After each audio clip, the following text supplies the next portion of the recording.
Just an hour outside Chicago is Rockford, Illinois, the site of the 2026 USA Ultimate D1 College Championships. We've already seen one double game point thriller here in the women's semifinal stage of the bracket. And we got another tasty matchup coming your way. It's the UBC Thunderbirds squaring off against Stanford Superfly.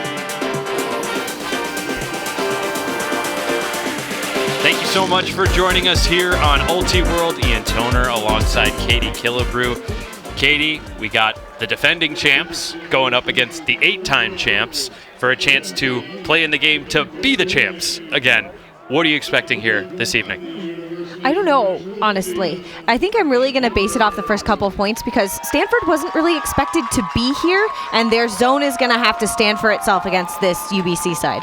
Rockford known for its windy nature. We've seen the intensity of the wind fluctuating all tournament long. Stanford's been able to rely on that zone and architect some incredible victories on a path here to the semifinals. Perhaps nothing more heroic than that 14-12 victory over UC Santa Cruz in the quarterfinals. Stanford was down 12-10. We'll show you highlights from that in a second. And British Columbia, relatively untested, a 15-8 victory over Quandary in the quarterfinals. Here's the last 5 head-to-head matchups. These teams have each won one game against each other in 2026. Interesting, you go back through the history books to 2014, which is as far back as Ultiverse and Ultirazor go. These teams have never met at nationals before. UBC with the 8-2 edge. And here's a look at this unbelievable comeback from Stanford against Santa Cruz. Sage McGinley-Smith with the electric toe-the-line grab in the back corner. I mean, Santa Cruz had gotten the best of Stanford over and over again this season. This game was their 7th meeting in this season. Stanford won the arguably most important one, though, in this quarterfinal. Yeah, Stanford 1-5 against Santa Cruz before that victory. And here's a look at the UBC win over Colorado Quandary. I think Quandary was hanging around in the first half, but as that game went on, the UBC system, discipline, and star power just reigning supreme. Yeah, discipline is certainly the word. They will figure things out, they will make adjustments as a team, and they will just grind you into the ground with their cuts, with their defensive pressure. It's pretty there, but this player, Esther Filipek, is going to try to make a difference against that defense. Esther is a player, 5th year, had missed last season with an ACL, and is really known as Neo, the heart of this team, and is such a dynamic thrower. That lefty flick can make an absolute dagger into other things and throw over zones, and that kind of shape changing is something that UBC is certainly going to have to deal with. She's ready. The gun show is out and shining here in the sunshine, and Esther can do it not just with the disc in her hand, but also when the team needs her to get the ball back. Yeah, and that's one of the things I've been most impressed with coming back from injury is how hard Esther has worked to regain the foot speed in order to be a defensive presence, really a difficult player, and that's why she crosses over so much. We'll see her on offense and defense very regularly for this Superfly team. Not super tall, but will definitely be in that deep space, and somebody she's going to have to defend is Mika Kurahashi. Mika spent most of this season out with injury, but played for Team Canada. World Games player, has played U20s, U24s, you name it. One of the most recognized players in Canada Frisbee, national Frisbee and international Frisbee, and there's a reason why. She is an absolute powerhouse on the field, and she is so difficult to stop on both sides of the disc. Throwing prowess and speedy changes of direction. She's been a huge add back to this UBC team as they try to climb the mountain again. As she endured a concussion, the second of her career, from a bid in the Santa Barbara Invite Final against Carleton, the team that they could be playing in the final tomorrow, and recovery was pretty slow for her. She mentioned she had to take a couple weeks off school and work, deal with headaches, but she has not appeared to be limited here at the College Championships. As we get underway in the second women's semifinal, British Columbia in the white jerseys attacking from left to right across your screen, starting on offense. The starters for the Thunderbirds: Claire Wang, Nina Tsai, Ella Bolin, deep shot going up. Too far, Mandy Lee, Grace Liu, Jamie Jung, and Mika Kurahashi. The intended receiver there, but the huck a little too far. My guess is also that we're gonna see both of these teams. They both played on this field, but today the wind is pretty intense in this kind of sunset round. We've got Manisha Daryani as part of our broadcast team as well. We'll check in with her throughout this game, try and get a sense of what it feels like down there on the field. Here's a look at the Stanford starters: Philippek, Davy Weir, Sage McGinley-Smith, Siobhan Yip, Annika Kwan, who has a second broken finger sustained here at this tournament, Nicole Lambert, and Freya Speaker-Cotter. There's a foul called on the break chance here on the opening point for Stanford. The intended receiver, Siobhan Yip, and the Thunderbird defender does not contest. That was Mandy Lee with some contact against Yip. Deep shot here going down the same third. And Sage McGinley-Smith calling a foul on the UBC defender, Nina Tsai.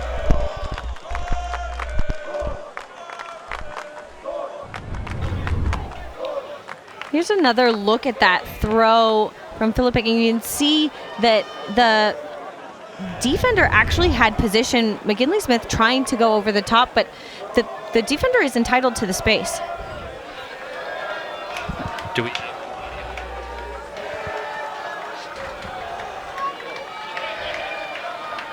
So lengthy discussion ensuing here. McGinley-Smith was able to reach up with her left hand. And the observer rules no foul, so Stanford's break chance goes to the turf. And one turnover apiece. I think that that's the correct outcome of that. The defender is also entitled to the space that they are already in. UBC's offense in a horizontal set here. Are you surprised to see no clear zone right here from Stanford? Well, I think it's what UBC expected, and if there's anything we know about the Stanford coaches is they will do what you don't expect. So did UBC on the move there, but the disc is dropped by Nina Tsai. And Philippek with another chance to architect a break here for Stanford.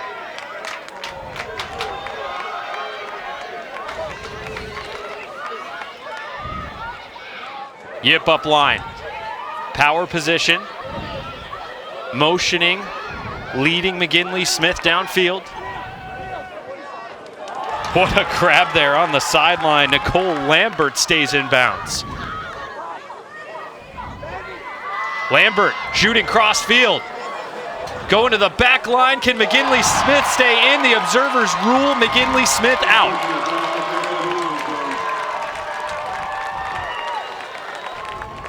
As a stall 9 bailout hug, that was almost perfect. 3 UBC defenders getting in that space and just can't get the toe in bounds. The blue line is the important one on the field there, and it looks like an injury substitution has happened.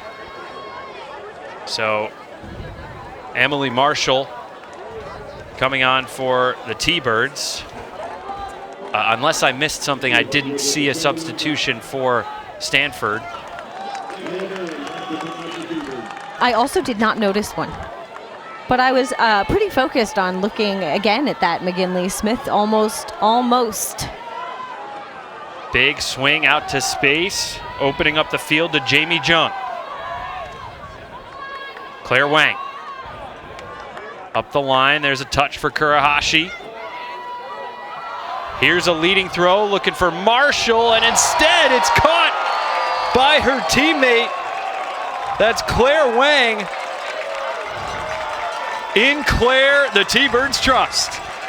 Very much. Claire's one of the receivers for the Thunderbirds I've actually been most impressed with this season in terms of the growth, the usage of her in the deep space. Maybe it looks a little assuming and other teams just not picking up. But a lot of times they're going to put this up. You can see how well she reads it, gets underneath it, and goes. McGinley-Smith did not do a good job of positioning there. Maybe a little bit too horizontal and not looking right at the players in the space.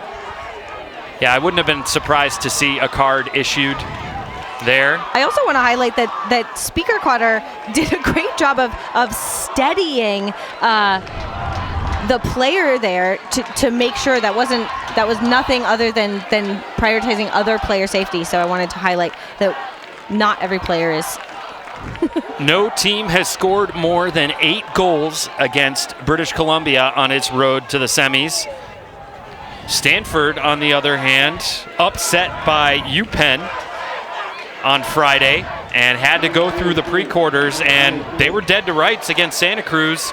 Seoul was up 12-10, had previously taken half 8-7, and then it was a 4-0 run from Superfly with some heroics from McGinley-Smith, Philippek, and others to get the victory with the season on the line. And here's McGinley-Smith with another touch, putting Philippek in power position, a leading throw to space, and it's just a hair too far for the bidding Amelia Hawkins, the 22-year-old from Kirkland, Washington.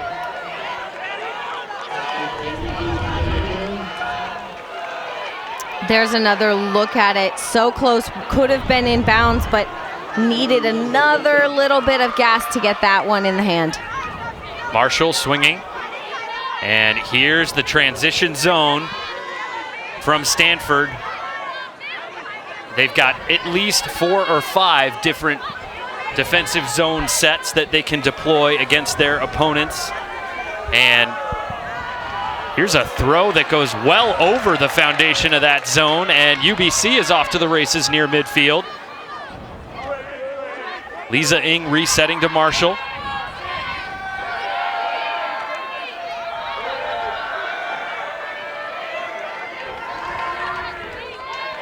Marshall faking, trying to knife through. Too far for the bidding receiver. That was Ng once again. Upfield to Hawkins now for Stanford. Offhand into space. Here's the throw, trying to lead Dora McCotter-Hewlett, but too much on that one from Harper Bear. Yeah, Stanford is maybe exhibiting a few more nerves for me than UBC, just overthrowing. UBC's been playing this zone and trying to go over the top into the soft spot created behind the cup before the deep, which is Esther Philippek in the back. This swing goes for a little ride, but the T-Birds save it.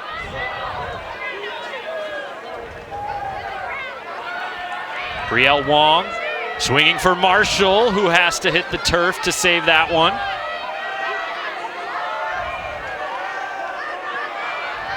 Marshall's done a great job throwing it over this front wall and facets of this zone early on here.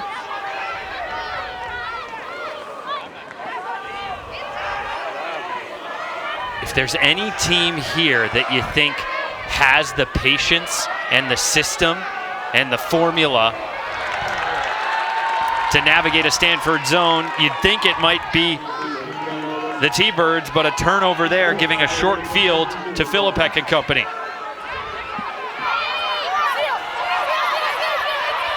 Inside to Bear.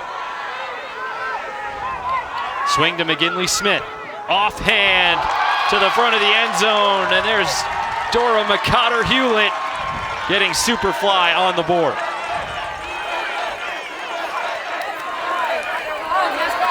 Let's bring in the third member of our broadcast team. Wonderful to have Manisha Daryani with us. Slap, what's it sounding like? What's it feeling like? What's it looking like down there on the field? Well, I got to tell you right now, it is Battle of the Nations. The crowd down here chanting USA, USA, a nod to our neighbors from the north, UBC coming in from Canada. The support clearly for Superfly here. And do you have a thought or a feeling on exactly which way the wind is going and how specifically that's challenging throwers, or can't you tell from your perch on the sideline? So it's definitely an upwind, downwind. For those of you at home, the wind is moving from the left of your screen to the right. That's one of the reasons you're seeing a lot of these throws, particularly for Stanford, carrying so far into this end zone. The challenge, however, is that the wind has not been consistent. And so there's instances in which it starts to get really still, and these throwers can really manipulate this wind, and then there'll be a random gust of wind that pops up, and it's creating some of these harder catches on both sides of the team. Awesome insight, and we'll definitely be checking back in to see what you're noticing and feeling down there, Slap, as the T-Birds O-line gets back out there. Here's the crafty handler, Ella Bolin. That one knifes through the first layer of the zone.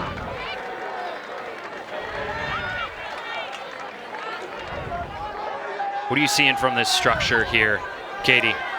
They're trapping it on the sideline, which overloads the defenders on one side, but once it gets to the other side, it's off to the races, and sometimes you can get turns like that where they're just moving a little bit too fast to try to escape the cup getting there.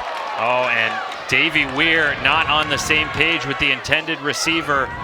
Throws that skinny reset into the head of the UBC defender, and then Superfly gets it right back thanks to Sorika Weir. Can Superfly value this one? Not before the T-Birds can knock it to the turf. Back and forth we go here in the semis.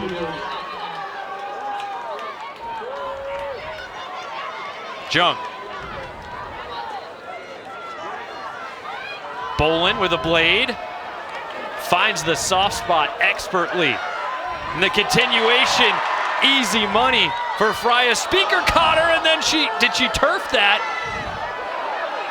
Katie, I thought that was down when I watched it live. I don't know if you saw it differently. I also thought that was down. Oh, so down, uncontested, play restart to the check from Dark. Thanks for the clear communication from observer Sam Shapiro, who was up in the booth with us last round, and Freya knew a wasted chance there, and a short field now for the T-Birds. Blade down the line, off the hands of Claire Wang.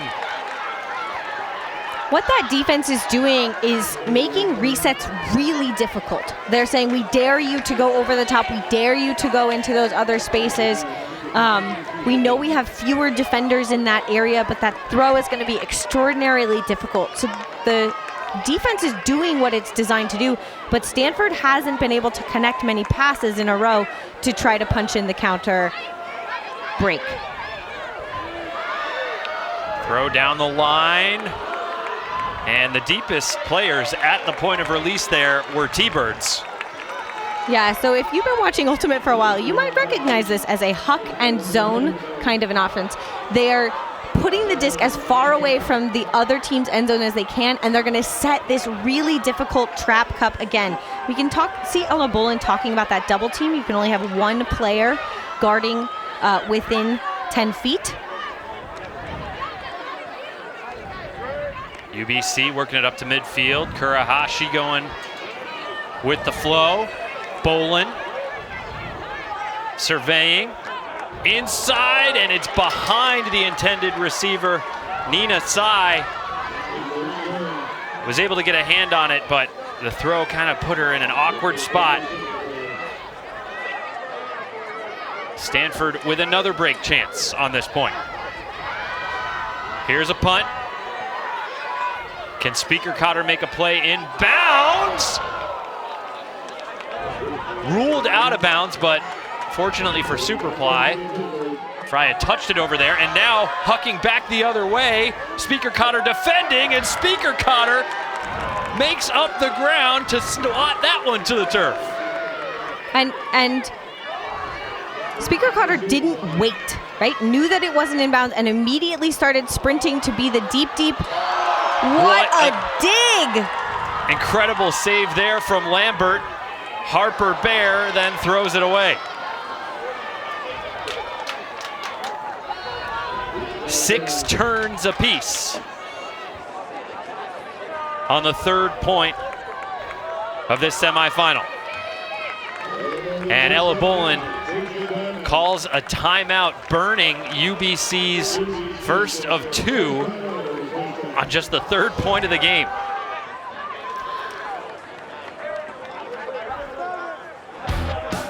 Turnovers left and right, tensions rising here in Rockford. UBC and Stanford all tied up at 1 here in the semis.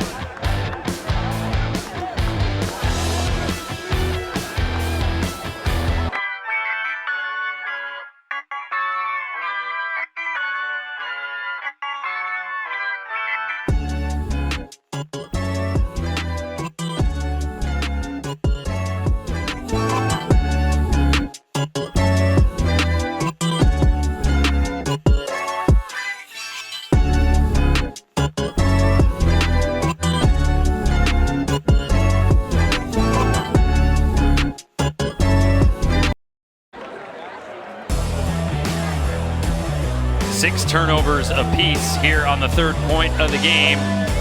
And we're starting to see some intentional strategic shifts here. If you can't find anybody nearby, huck and play deep. Yeah, I mean, we've seen some incredible plays on both sides. UBC is definitely going to be upset that they haven't been able to punch it into that end zone. They've been so close, but they've asked their players to do too much, and that kind of frustration can add up. I think it was a really smart timeout call from Ella Bolin, the captain of this team, to take a minute to talk about the strategy and emotionally reset, because this line, this offensive line, is going to have to do this all game long. Nice find there to Kurahashi. Bolin up to Jung. Here's Wang in the red zone, flips it to Bolin. Bolin is in, and that timeout really must have solved something for this offense. There's a lot to be said for taking a timeout and a little bit of a whiteboard and a marker and talking about where the soft spots in the zone are, how to break it. Understanding how to do it or where the thing is gives you a game plan, a first step. And there's something about the comfort of knowing this. And then once they go, Ella Bolin, one of the handlers, goes and runs past that fleet of defenders to get to the next space. Well, it's been a different season for British Columbia. For so long, they kind of considered themselves the underdog. And last season, they captured their 2nd national title in program history. And they're now appearing in their 8th semifinal. And they said it's kind of been different dealing with the mentality of having the target on their back, being the team that everyone wants to beat. And it's required a lot of discipline, a lot of grinding, and a lot of focus to kind of sustain that championship level commitment.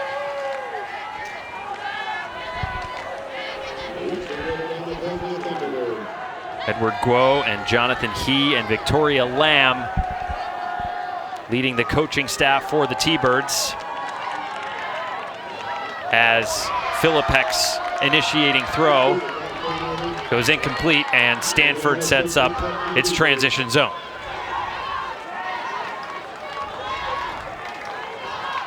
Of course, the Stanford program, no stranger to this stage as well. Superfly playing in its 19th semifinal. Got some decorated coaches of their own as well. Robin Davis, Shayla Harris, McKinley McQuaid, and Macy Valbrecht.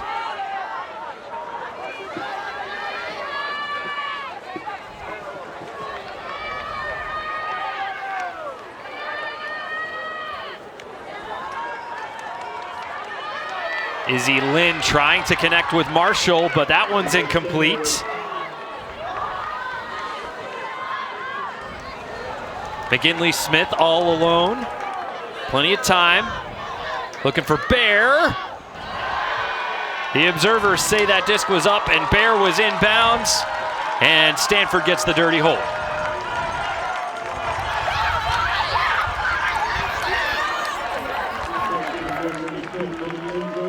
Crowd's starting to get into it in this third semifinal. Well, it's funny, you point out those chants.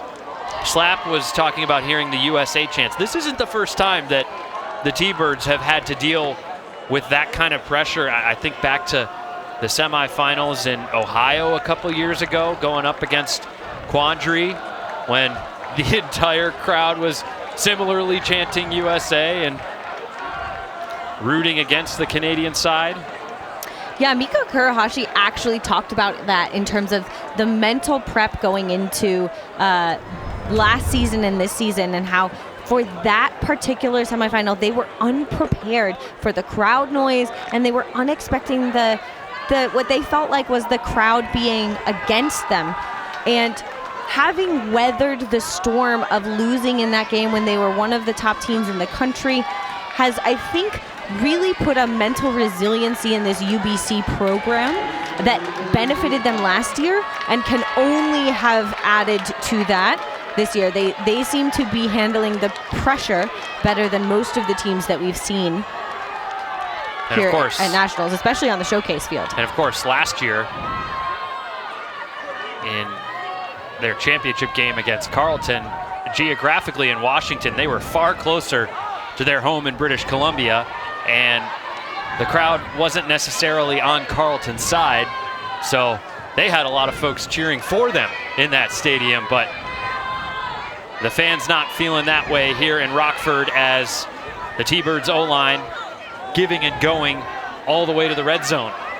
Bolin once again surveying.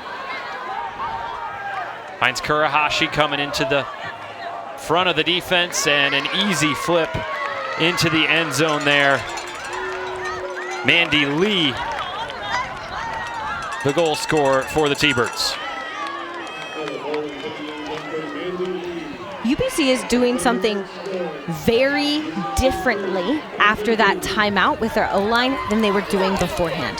They're moving the disc shorter distances, but very quickly. You'll see them get the disc, go, and then go to the next person. That's the score in his end zone. But they did that all the way down the field. They have players like Claire Wang pushing really deep and then stepping back towards the disc. And once the T-Birds got past that first layer of defense, they did not stop moving. And that's what you have to do to break a zone. The zone thrives on holding the disc and sitting in the space. And so the T-Birds are tactically changing what they're doing very effectively. And talking to Edward Guo, Jonathan He, the rest of the leadership, as we hear the sidelines pumping in the energy and the noise here in Rockford, they mentioned the intentional tactical shift coming into this season of, we didn't want our offense to be this one-dimensional thing that just isolates big cutters in space. We needed to develop reliance on our handlers, on the ability to use the break side, on the ability to systematically churn through smaller spaces. And to your point, Katie, it looks like that's paying off right here. Philippek up line to Yip. Here's the shot to the end zone for Hawkins, intercepted. And the counterattack is on for the T-Birds. Big swing over to Marshall.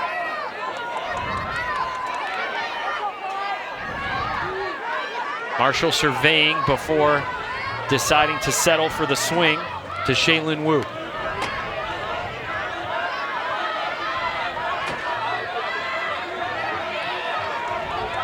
Brielle Wong up to Emily Ma. Throw down the line. Is that going to connect? It does not, and Philippek has the disc just outside the red zone.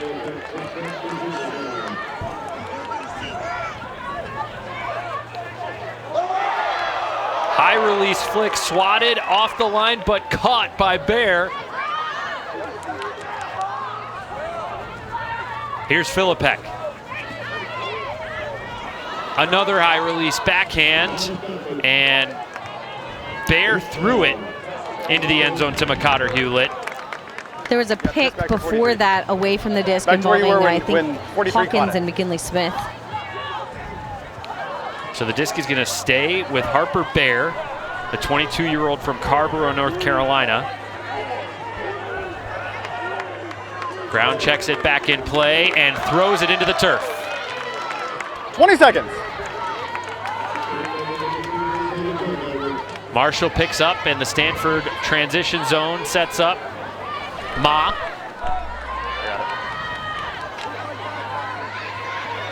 Izzy Lynn. I beg your pardon, that was Shaylin Wu. Marshall now up to Izzy Lynn, who pulls the trigger. Filipek defending, and Filipek gets the block for Superfly.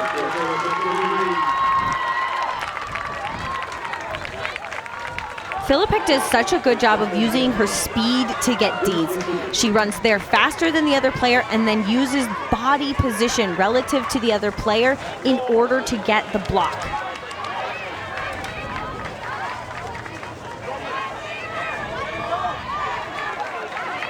Filipek, too far for Bear.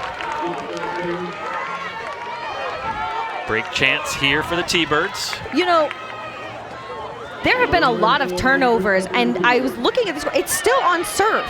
So there's been a lot of turnovers, but these conversions of the break opportunities have really not been there.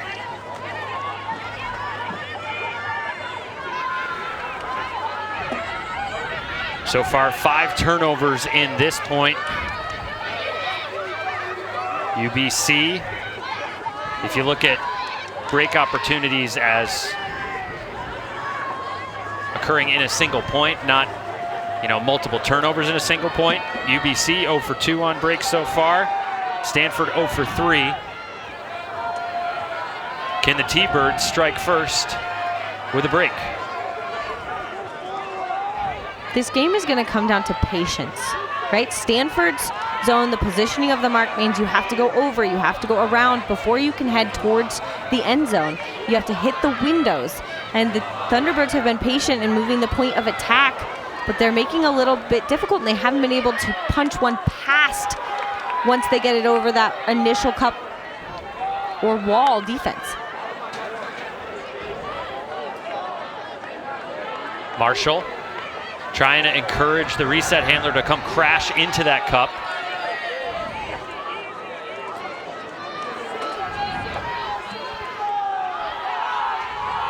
Look at how responsive that downfield set in the zone was to that one fake from Marshall, and now back the other way into the end zone.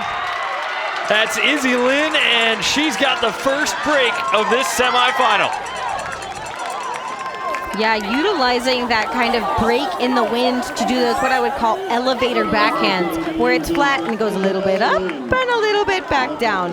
And they went over the defender into the space, and they were patient enough to find a way over the top. What a point for Lynn, who had a deep block earlier in this sequence. And how about Marshall directing traffic and engineering that break for the T-Birds? Yeah, not throwing it away, but that's the elevator pass I'm talking about. Goes up and in, and didn't even know she was inbounds. There's another look at the shock realization. They worked hard for that point. Just inbounds. Izzy Lynn, the 21-year-old from Burnaby, British Columbia, giving the T-Birds a 4-2 lead. It's a group that went 14-5 in the regular season. Undefeated so far, 15-0 in the series.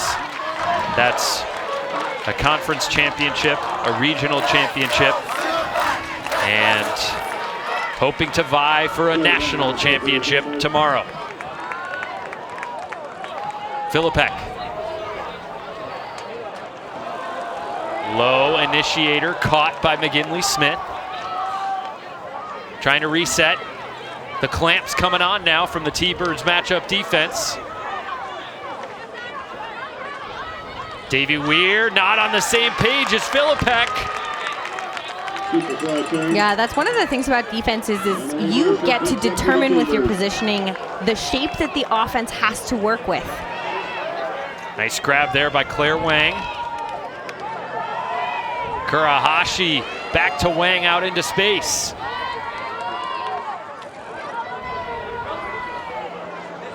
Lauren Zito Fung back to Marshall.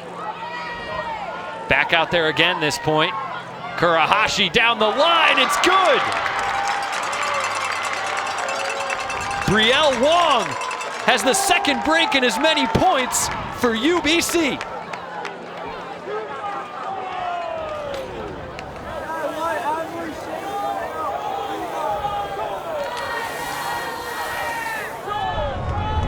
As we watch these teams try to figure it out, you can see that the defensive pressure caused that turnover, and then not able to set a zone because it was closer to the end zone, and the person matchup, Brielle Wong just gets super open,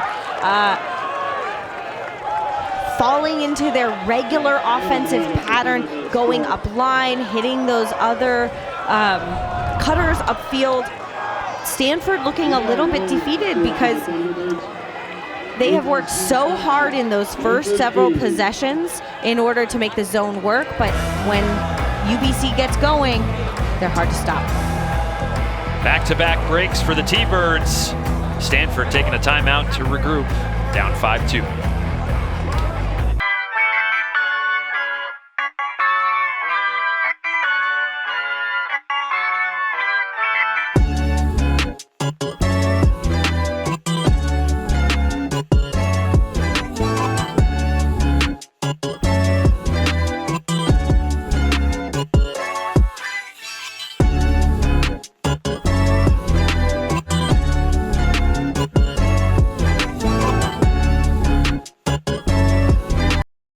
The 2026 USA Ultimate College Championships are presented by Discraft, proud home of the Ultrastar, the official disc of USA Ultimate, built for flight and trusted by the game's best.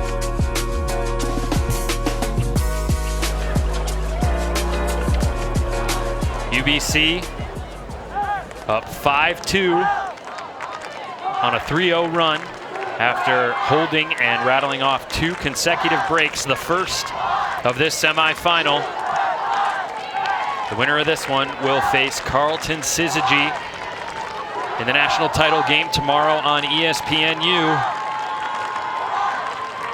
UBC certainly looking forward to a potential rematch of the 2025 final that they won on Double Game Point in Washington last May. Yep.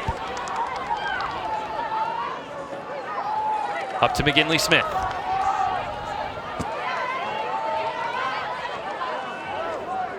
Bounced off the line to Philippek. McCotter-Hewlett. Bear streaking across. Philippek up the line, can't hang on to it.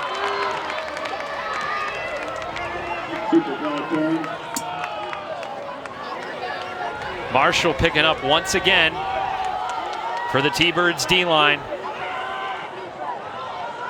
She's been such a calming, effective field general for this D-line offense so far. Goodness. Shaylin Wu wasn't even looking back at the disc when that throw went up, and the sideline shouting got her attention so that she could make that grab. Marshall up the line to Izzy Lynn.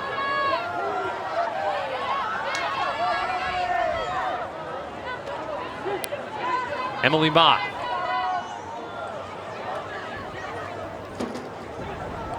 Stoppage away from the disc. Conversation here between McCotter-Hewlett and Izzy Lynn. Don't you have to take So- a sub if you do that? You can call an injury, or what are you calling? Okay, I'm not gonna call. Okay, so there's no call. All right. This is hard to speculate there. For a second, it sounded like there was a question about an injury. Well, it seems like there was absolutely no call, but stopped play. That was very strange. Yeah, perhaps the British Columbia player was retracting whatever was initially called. But we resume here. This is a break chance for UBC. In the middle of a 3-0 run.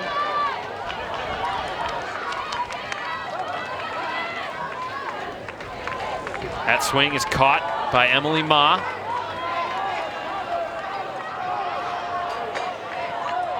UBC is finding holes in this space over the top. It's one of the things you give up when you do a zone. You're overcommitting players near the disc to make the throws hard, but there's a lot of space in the back. And UBC's finding it.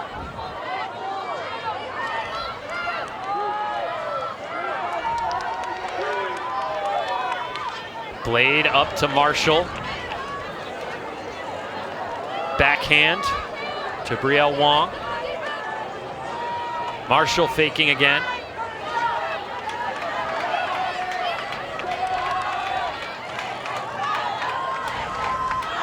Marshall now just a few yards outside the end zone. Stanford staying committed to the zone.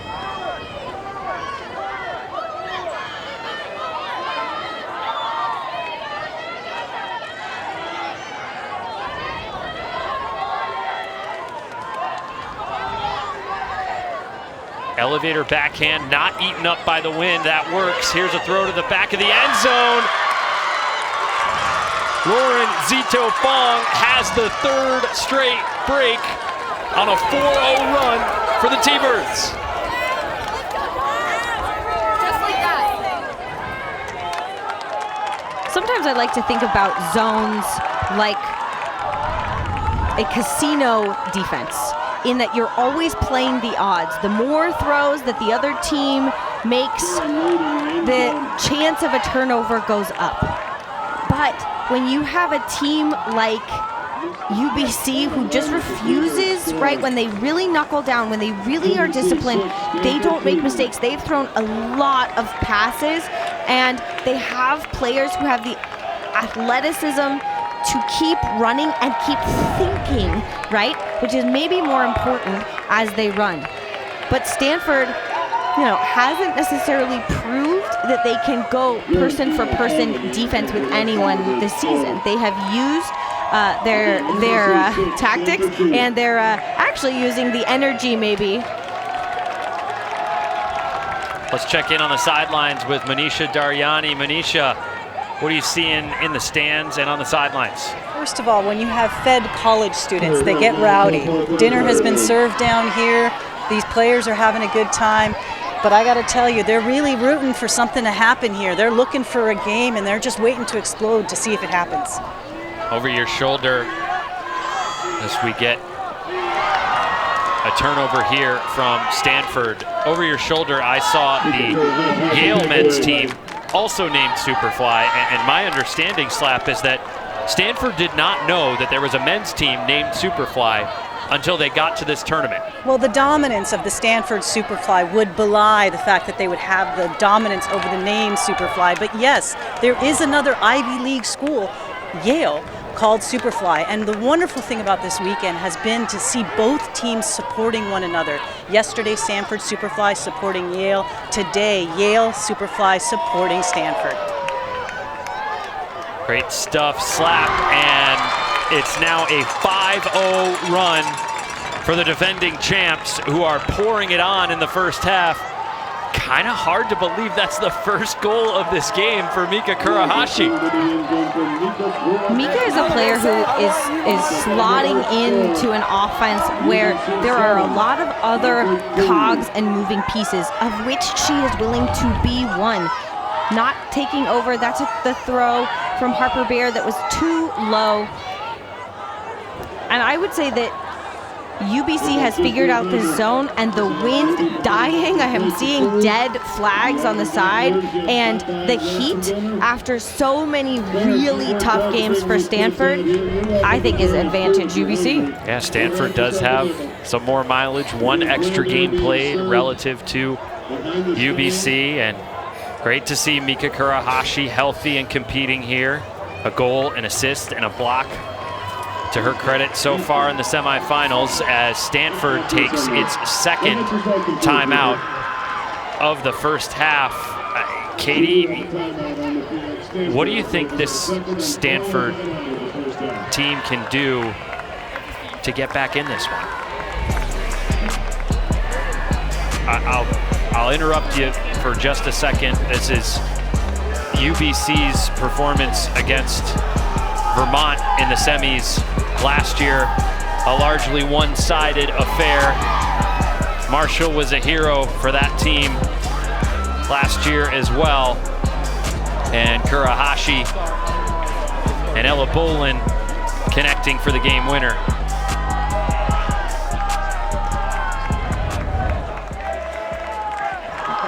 You can see the players there from UBC on the sideline all smiles, and the players on the field all, covering their eyes as the sun goes down, trying to look at those matchups. You asked me what it would take for Superfly to make a comeback, and I think it's going to take a little bit of heroics, a little bit of luck, right? Maybe a gift, a breath of wind, and I think it's going to be trying all of the things in their bag. They've tried these different zones. They're going to have to keep throwing them. They're really just going to have to score first. Can they do that here? Because if they don't, it's going to be UBC with an 8-2 lead at half.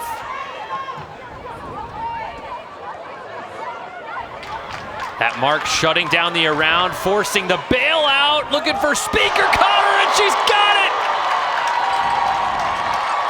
There's going to be a stall called on that throw, but I agree, absolute heroics from Speaker Cotter and Kwan, who was underneath.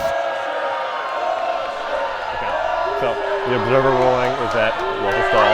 Okay. And the observer rules back here that it was a stall. Hold our spots. Hold our spots. The British Columbia defense shutting down the reset, forcing what was effectively a coverage sack, because that throw did not get off before the TN10 came out of the mark's mouth.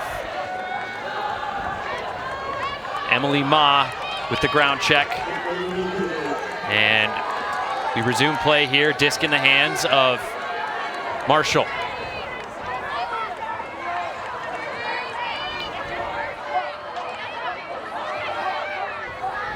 This game was 2-2 not too long ago. Stanford blinked, and they're down 7-2.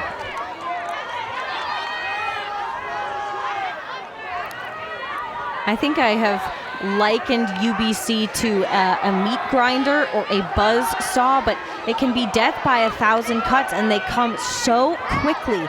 Once they figure it out and they get going, they just slice through defenses. Speaker Cotter, however. Yeah, the interception and excitement from Speaker Cotter's interception is slightly muted by the fact that Marshall got fouled. I'm just sad for Speaker Cotter's stat line because both of those plays were incredible. Speaker Cotter, the former D1 soccer player, coming up with the intersection that will not be called back. And Stanford gets a much-needed hold after multiple turns on that point. Signs of life from Superfly. Look, we were talking about that. We talked about their body language being down. But this is a team that grinds. This is a team that keeps fighting. And UBC, in their last two meetings, they went both ways, right? Stanford took one and UBC took the other. And I think that this game, if Stanford can really connect the dots, be precise with the throws, like this one to Sage McKinley-Smith, they can make a comeback, right? Stanford is dangerous that way. Well, for those of you unfamiliar with Freya Speaker Cotter's game, A, you shouldn't be, but B, we mentioned a former D1 soccer player competed for Stanford at the College Cup 3 times. Freya actually played one tournament with Superfly in 2024 and unfortunately quickly realized, hey, I can't really do a varsity sport and a club sport at the same time, but her time as a center back for Stanford came to an end earlier this year, and the way she's been leveling up and developing her ultimate specific field sense is something that the coaches and leaders of Superfly cannot say enough about. Proving why with those called back catch, called back D, and then eventual D. Here's Bolin.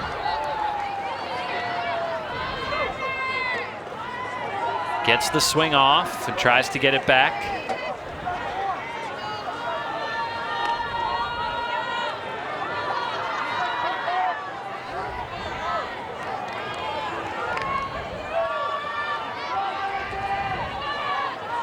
Bolin playing catch with Grace Liu, and now looking in the direction of Nina Tsai, but throwing it over her head. And I have to point out that's a very different defensive scheme than we've seen Stanford throw before. What was different about that set relative to what we saw? I think it's a pull play, stopping play, and an Ella Bolin stopping play.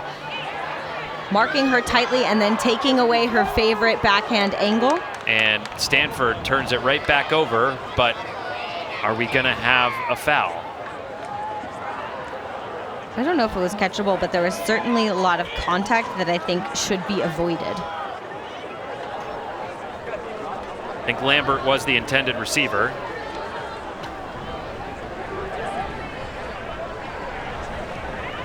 Would you like to make a call, or are you not making it? It looks like dangerous, but I also think it was just a talk. So Yip trying to connect with Lambert.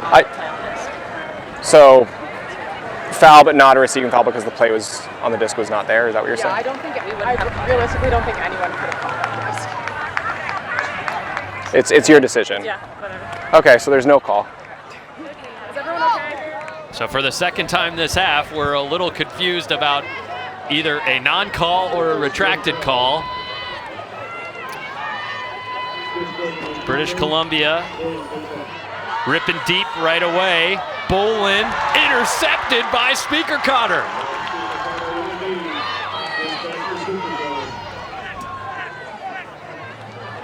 And the throw to Yip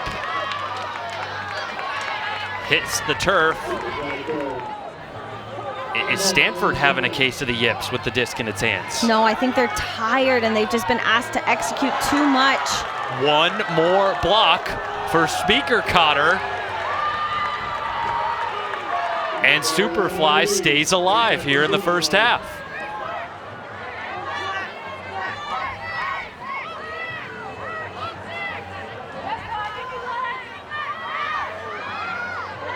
McKinley-Smith. Up to Bear. Throw to space. Caught by Lambert. Off the line to Bear. Stanford still hunting for its first break of the game. And they've got it. Lambert finishes it off. After defensive heroics from Speaker Cotter, and no Philippek on the field that point.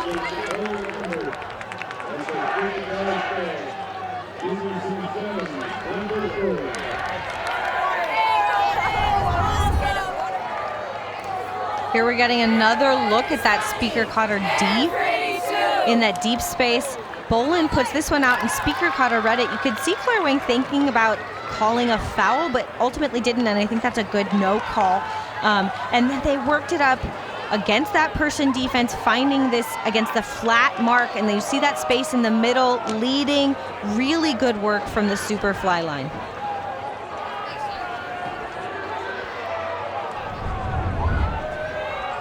So UBC has taken a timeout.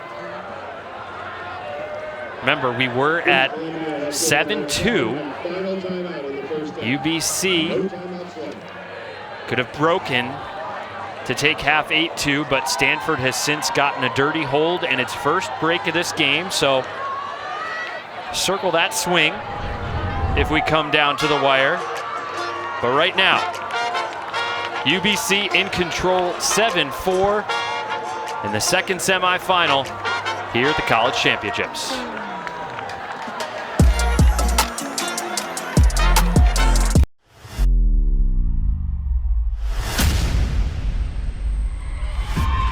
DC Shadow are your 2025 Premier Ultimate League champions.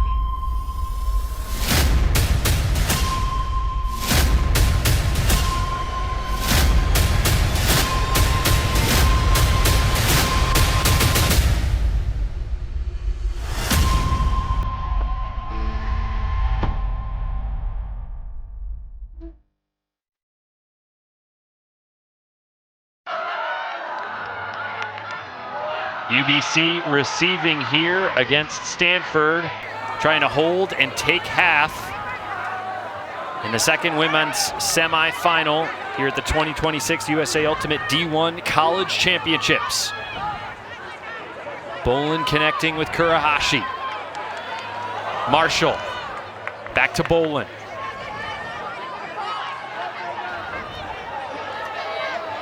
Harper Bear marking Bolin on this point.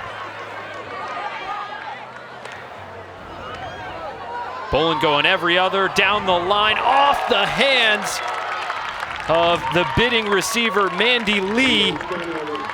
And Stanford gets another break chance here. Yeah, it's interesting to see that UBC took that timeout. Every time that Stanford has found a defense that works or slows down and stops their defense or their offensive line, they stop and talk about it, and the offensive line is very responsive in changing it. Stanford just hasn't been able to punch back the other way until the previous point.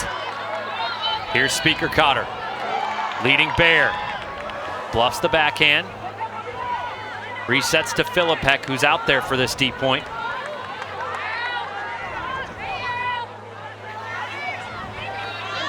The swing got partially deflected, but Philippek caught it anyway, floated it to Speaker Cotter. The flip to Bear, continuing into the end zone. That's a goal for Annika Kwan. Stanford going on a little run of its own, 3 unanswered for Superfly. Yeah, they were able to capitalize after the UBC.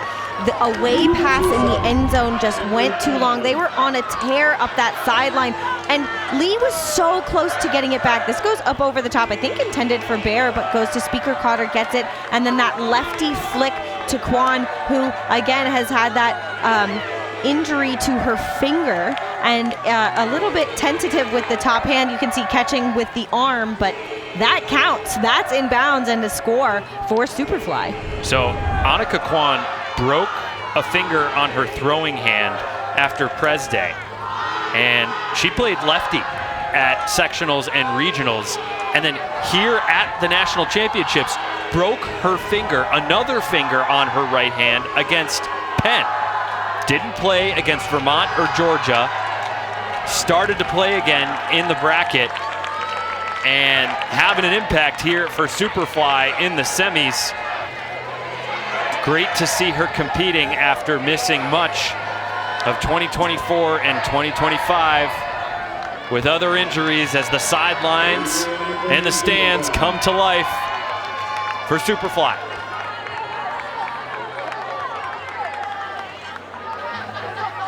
Bolin. Stanford's defense clearly mucking up the pull play there for UBC. The swing to Mandy Lee. She gets it back. Here's Marshall. And turnover only occurred there because of a foul. Uncontested by Yip.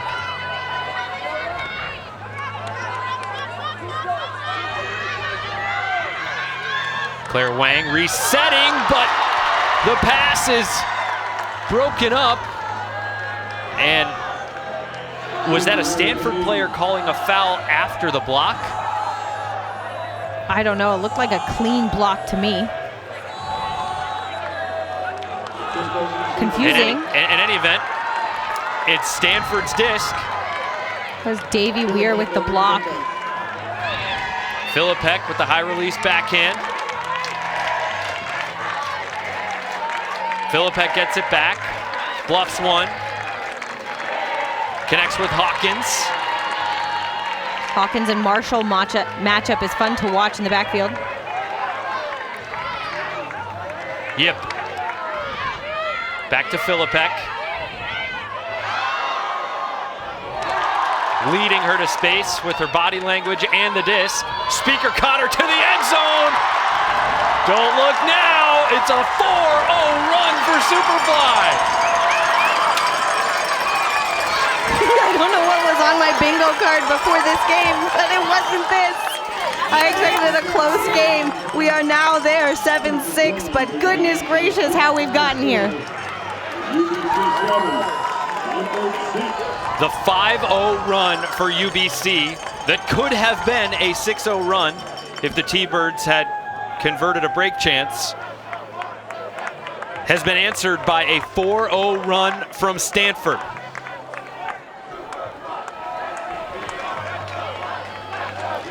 Seeing a very tired-looking Ella Bolin walking back. Speaker Cotter finds the hole in the defenders. There was a deeper player. Hawkins has done so much running, pulling the deeper defender, allowing Quan to get open. Really great trust and spacing from the Stanford Cutters, because once they get through, they're moving and continuing the disc down. Second goal and as many points for Quan. And there you see on your screen the 5 blue rectangles for the 5 goals in a row for the T-Birds, followed by the 4 maroon rectangles for Stanford. And Superfly was offside on the pull. The T-Birds elect to take advantage of that. So Bolin will walk the disc up to the brick mark, marked by Bear.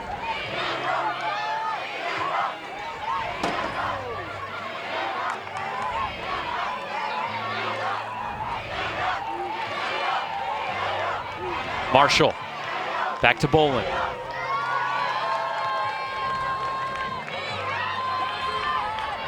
Inside throw, floating, great adjustment and save by Nina Tsai.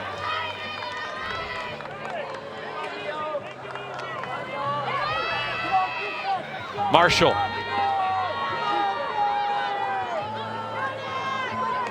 Bolin.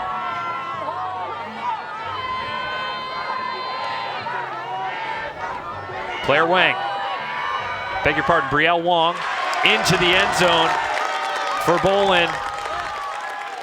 And the T-Birds stop the bleeding after conceding 4 straight.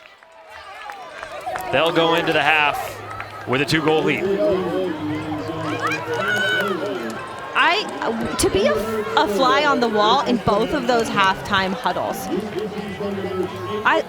Semis are the best for this reason. Their seasons are on the line. There's everything to play for, but they have been through the mill. And Stanford has played an entire game more than UBC. And they had a really tough game against Santa Cruz. But Bolin cutting up line, being marked by Bear. That was a fun matchup to watch between the two handlers. Well, you said you want to be a fly on the wall in these huddles. Lucky for us, we're going to get to talk to some of the coaches here at halftime and ask them about those huddles. UBC trying to get back to the title game. Up.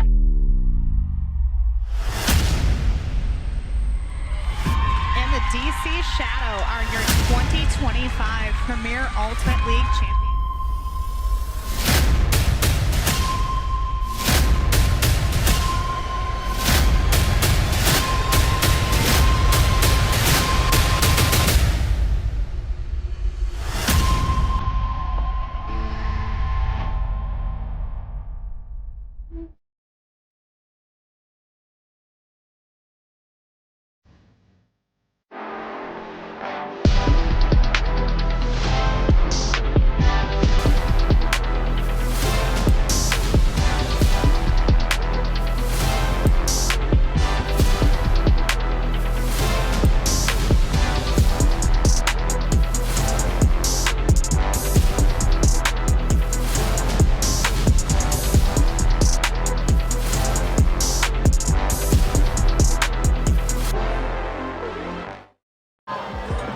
UBC coach Edward Guo with an 8-6 lead here at the half. Edward, this first half was one of runs, a 5-0 one for the T-Birds, a 4-0 response from Superfly.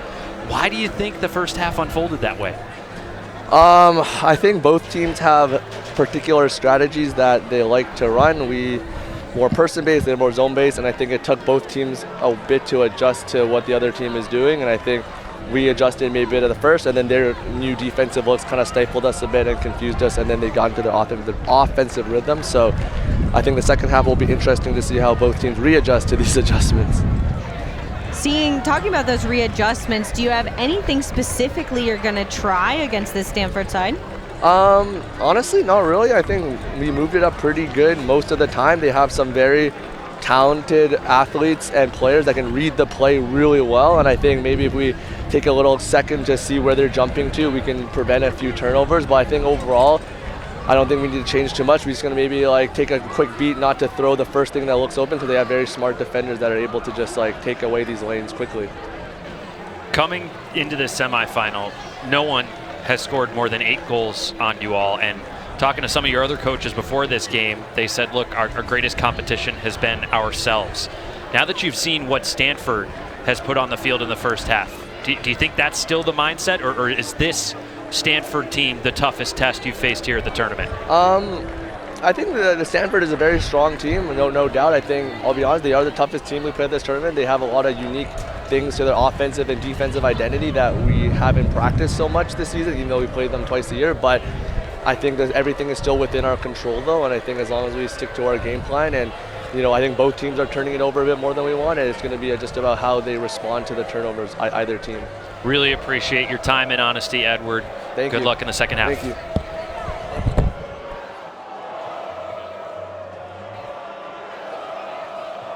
So one of the great traditions here on semifinal Sunday is the presentation of the Callahan Awards. Let's go over to public address announcer Steve Dunn to do the honors.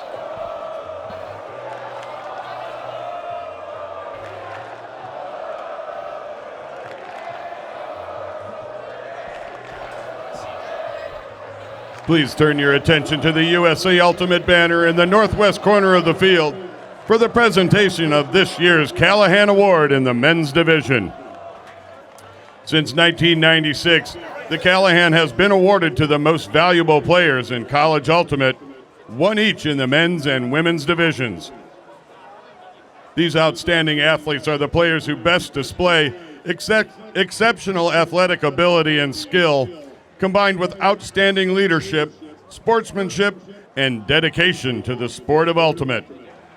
What makes the award even more special is that Callahan winners achieve this great honor by earning the respect of their peers.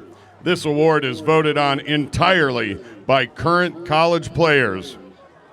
Here to help present this year's award, our 2025 Callahan Award winner from the University of Cal Berkeley, Dexter Clyburn. National College Women's Director Beth Nakamura, and USA Ultimate College Manager Matthew Borland. First, we'll recognize the 5 finalists in the men's division, and after we've done that, we'll announce the 2026 Callahan Award winner from the men's division. And now for your finalists. Adam Grossberg has helped create a culture of hard work, community, and laughter in his 4 years in the college ranks, culminating in Georgia Tech's first appearance at the college champs in 14 years. His commitment to bettering himself has helped his team grow and develop, and has also resulted in Adam competing at the highest levels of the sport, from youth to college to club, as well as international appearances with the U20 and U24 U.S. national teams. Adam has had an outsized impact on his team during this college career, and they are proud to have him as their Callahan nominee. From Georgia Tech, a tribe called Tech, Adam Grossberg.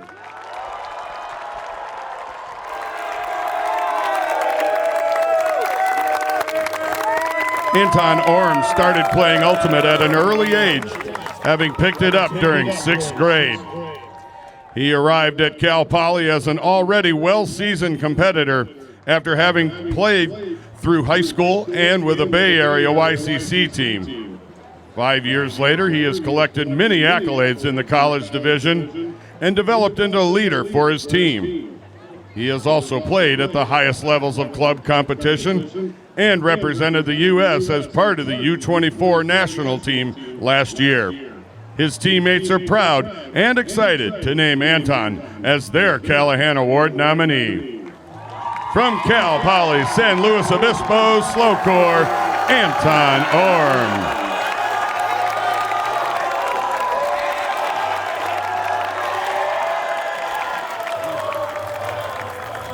Miles Grovick has developed into one of the most dynamic and impactful players in the college division. On the field, he contributes big plays as well as consistent effort and leadership, always setting the tone for his teammates. His combination of playmaking and leadership abilities has helped elevate his entire team, propelling them back to the college championships for the first time since 2018 and to their best finish in team history. Miles has taken his work ethic and talent and turned them into an already successful Ultimate career that started in high school and has extended through the college, club, and international levels. From the University of Maryland Ultimate, Miles Grovick.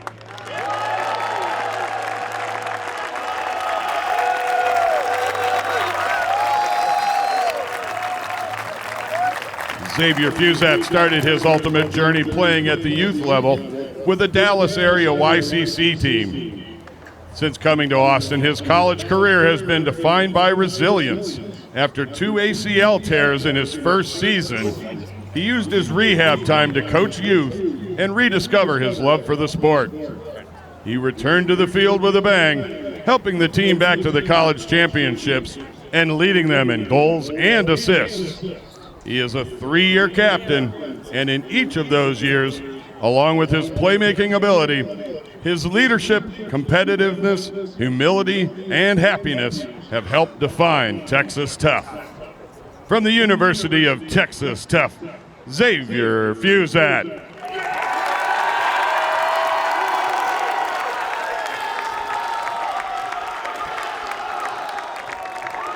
Zeke Thorson is a homegrown hero, having grown up in and around Boulder, Colorado, and also around the game of Ultimate. After playing both middle school and high school Ultimate in Boulder, Zeke migrated down the road to join Mama Bird. He elevates those around him while reinforcing the effort and accountability that defines his team. Zeke also embodies the long-standing culture of Mama Bird: humility, grit, and a care for others. He competes with respect and relentless effort, even at the highest levels of the sport, and is an incredibly deserving Callahan nominee. From the University of Colorado Mama Bird, Zeke Thorson.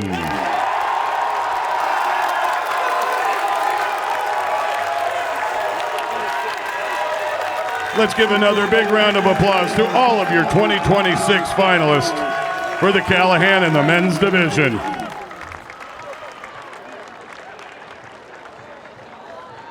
And now, please put your hands together for this year's Callahan Award winner in the men's division. From Colorado Mama Bird, Zeke Thorson.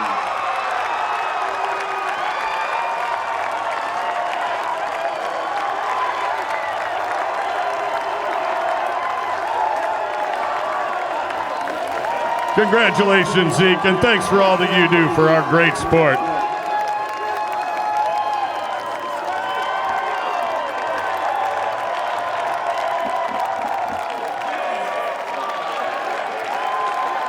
Well, what a moment for Zeke Thorson and the Mama Bird program. Let's hear it one more time for Zeke Thorson, your 2026 Callahan Award winner.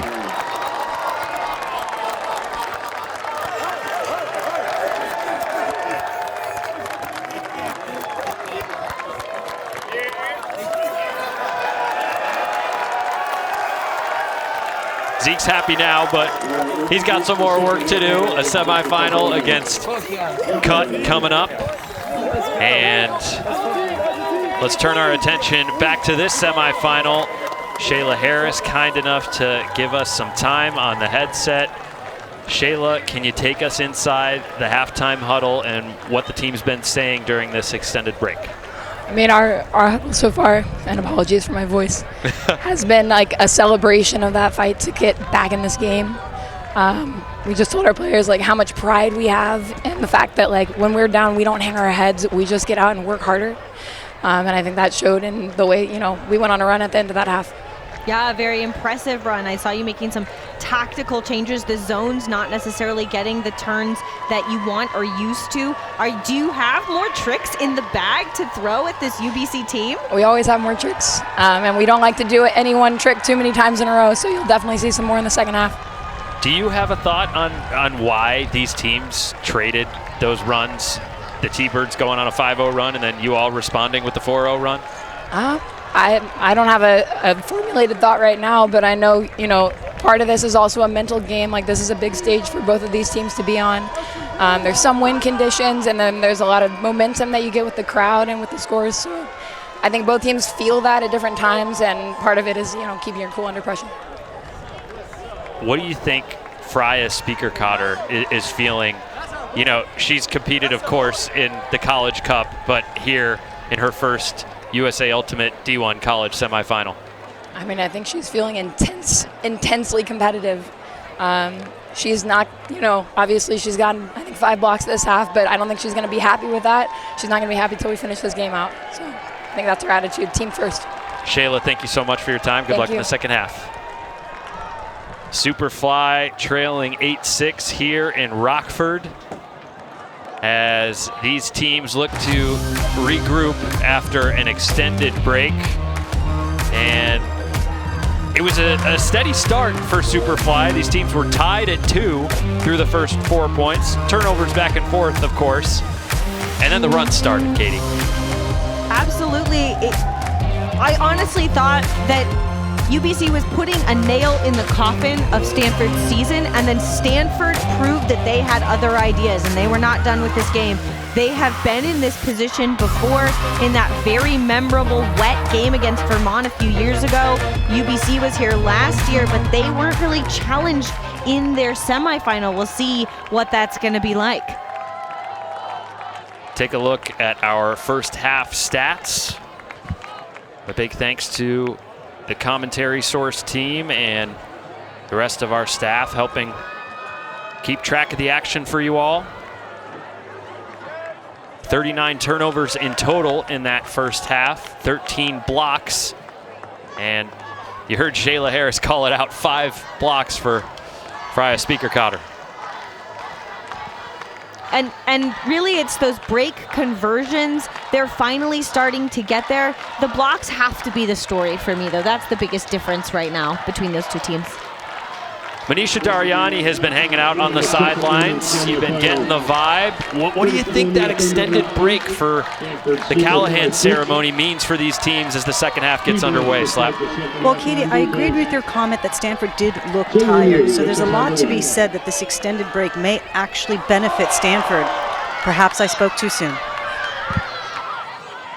First throw turnover going off the hands of Esther Philippek, but Superfly recovering into its zone quickly.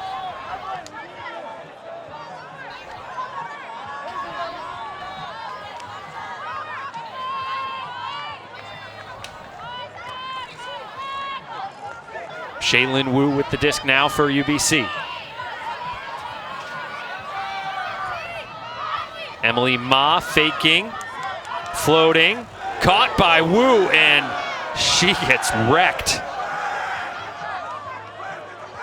Siobhan Yip, the defender in the area. I frankly wouldn't be surprised to see a card here. Yeah, comes in a little bit horizontally, tries to get it and get up, but just comes in too much looking at the disc and unaware of the positioning of the other player. I have 18 dangerous. 18 dark. Yeah, and Yeah, that's fine. always wanting to take a minute I don't have no play. I just didn't have let players get up. It looks like an injury substitution for. So Shaylin Wu is going to step off, helped by longtime medical staffer Stephen Mogadis. And a yellow card. What a substitution there. Mika Kurahashi coming on, and then Siobhan Yip being issued a yellow by observer Sam Shapiro. If Yip accumulates another yellow, she'd be ejected from this game. If either team accumulates 5 yellows, they would then forfeit the game, but I don't think we've seen enough physicality to be worried about that happening so far. I honestly never want to see that happen. Kurahashi adapting as the marks shifted back. She turned back upfield, and who else but Marshall open in the end zone.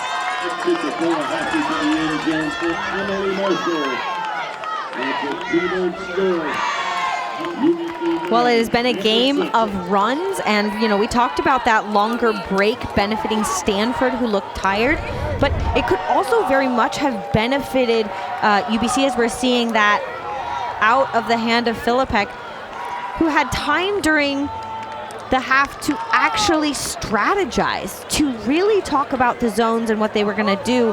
And this team is in many ways a coach's dream, because what the coaching staff is doing, they're adjusting so much. You feel like you saw any notable adjustments from UBC there on that point? Well, that zone was flat in the middle, and they clearly knew that the way to break it is to go to the side and then up the field. And they did it immediately without hesitating. They weren't looking at other options, and that to me says that the team is bought in and trusts the tactical messaging that the coaches are giving them. It looks like they're staring directly into the sun in that advantage, and as the sun is setting, we're going to probably see the light potentially affect throws. So no one communicating there on the pull reception. Yip has to run back and center it to Filipek. Or they lost it in the sun. I beg your pardon. And there's a turnover, but a foul called by Filipek on Marshall.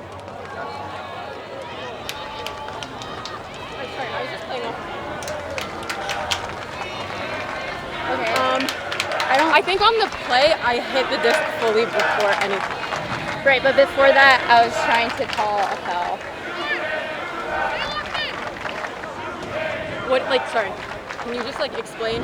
Because from my perspective, we were both running, and I think there was a lot of contact, but I think we were both just running into the same space. And I don't feel like I was redirecting I feel like I was going on one way, and then you ran straight in front of me. And that's what I felt. Okay.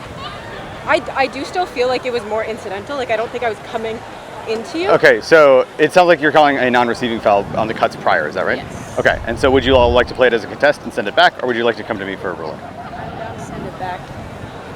I'm happy to come to you. You'd like a ruling? Okay, observer ruling that was a foul. And so because it's a non-receiving foul, it'll go back to the thrower here. Yep. In on what? Yes, it'll come in on one. So disc is yours wherever you threw from. Disc is yours. So it was a non-receiving foul before the throw to Filipek. So go ahead and pick it up. So the disc is going back to the original thrower. Stanford maintaining possession and getting moving here.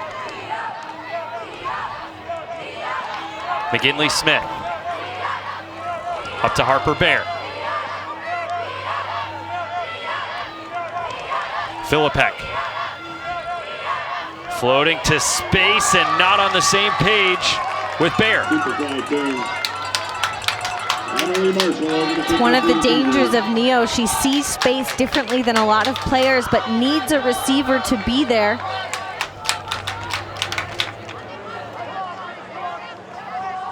Zito Fung resetting. Big scuba fake. And UBC going through the heart of the defense there. Claire Wang staying calm. Up to Izzy Lynn, and not on the same page with Marshall. Stanford's O-line gets another chance here.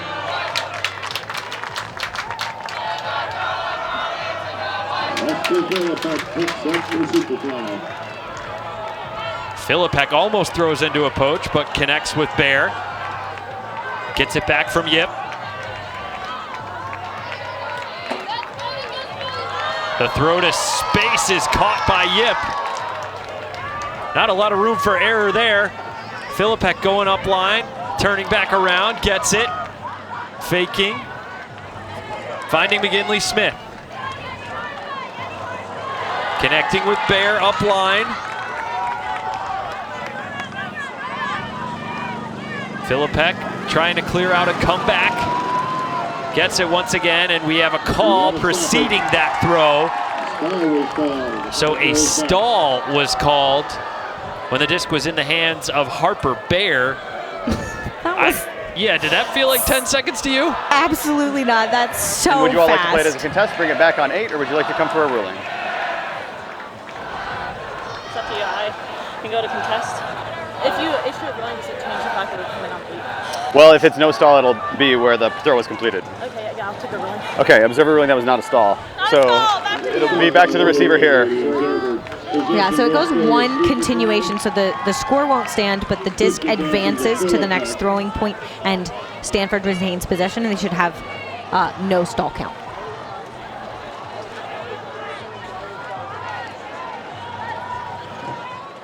Philippek.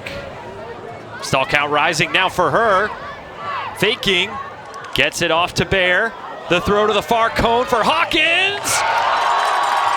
Hawkins is inbounds, and Stanford has the dirty hold.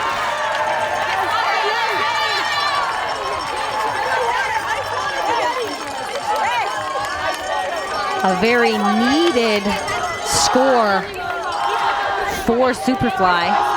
Yeah, after conceding that break on the first point of the second half, and Hawkins is like, yeah, that was spicy, I know.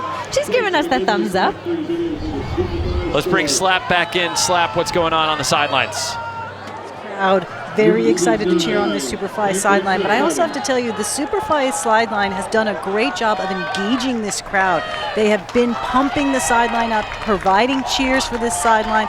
It has clearly made a difference as you see this scoreline start to narrow. And were you noticing something shifting with the wind down there? Yes, so this wind has started to swirl just a little bit. While it became an upwind, downwind game to begin with, it's starting to now become slightly crosswind. Some of these errant throws that I think I'm seeing on the field down here as a result of this wind. And again, it remains calm for a majority of the time and consistent, and every once in a while starts to gust. Thankfully, that throw, gutting it up to that far sideline, the sideline closer to you all on the screen, was an incredible throw. No question.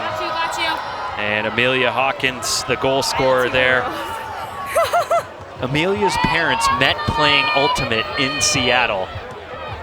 And now Amelia is here competing for a spot in the national title game. Add that to the list of fantastic stories that Ultimate has done for families around the country.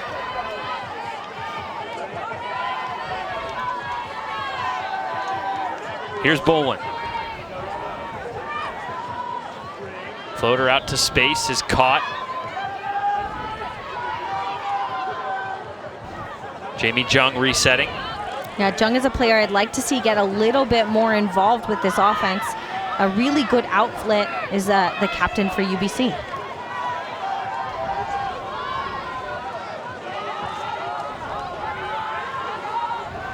Grace Liu resets to Bolin. Liu swings it now. Inside, tough grab made by Claire Wang.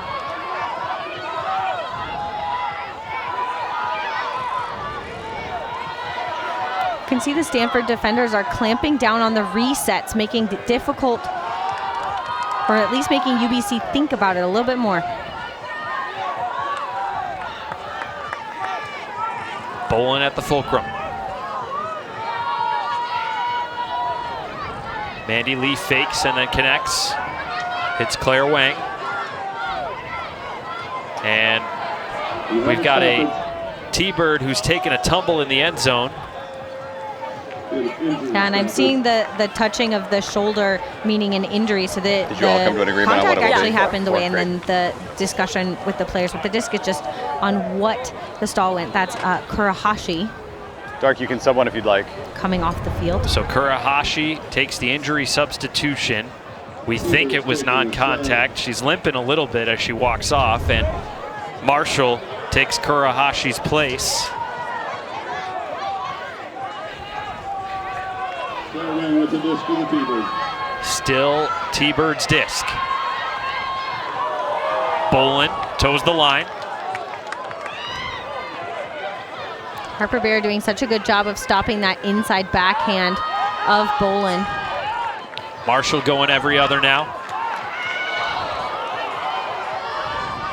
Well executed switch on the defenders. Inside to Bolin. Claire Wang is on the money. The T-Birds up by 3 once again.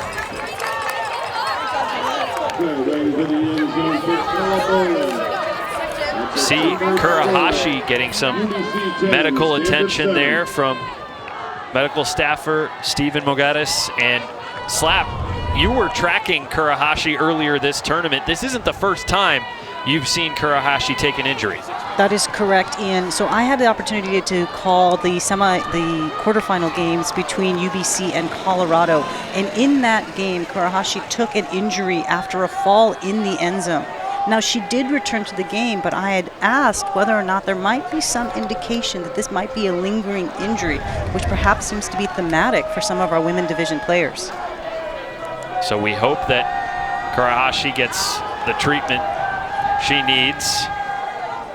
And let's go back to the Santa Barbara invite here. Kurahashi competing with the T-Birds, defending against Carleton, bidding against Fisher, and we believe that is the bid where she sustained a concussion, the second of her career, first of this season, and sidelined her for a good portion of the spring.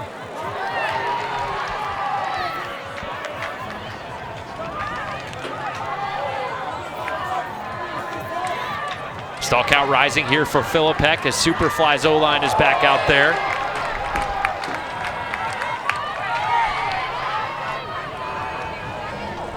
Speaker Cotter with the tough grab and can't connect with the intended receiver, Quan. I beg your pardon, that was Davey Weir.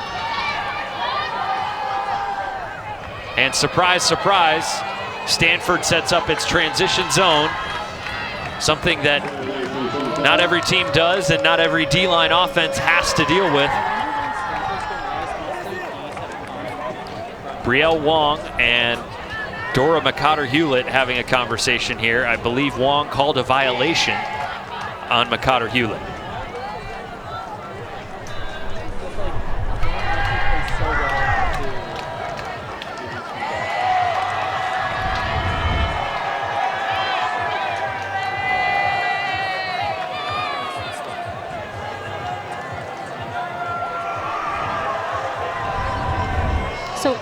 May have, yeah, I don't have the actual conversation here, but it looks like a potential double team call, maybe not dropping the call. There was a little bit of a point to another thing, but sometimes if the players don't use hand signals, we are mystified as to what is going on. But I will say that this is maybe a theme across the tournament, is that at least for my money, players do not know the rules as well this year. And as a self-officiated sport, I would urge all of you to look at the rule book because it will make all of these games go a lot faster. Sorry, I said 8 and then I went back down to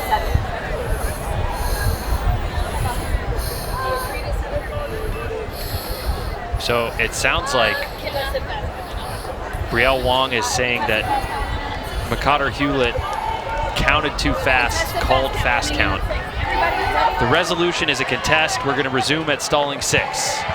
And there's the reset.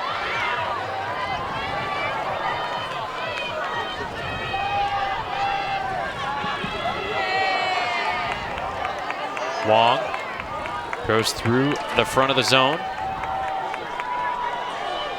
Marshall faking now.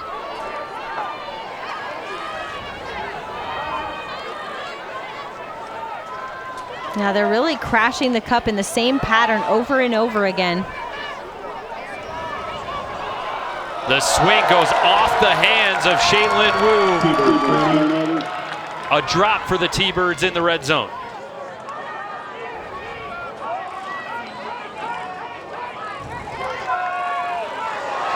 Cotter Hewlett hanging it, and it's caught.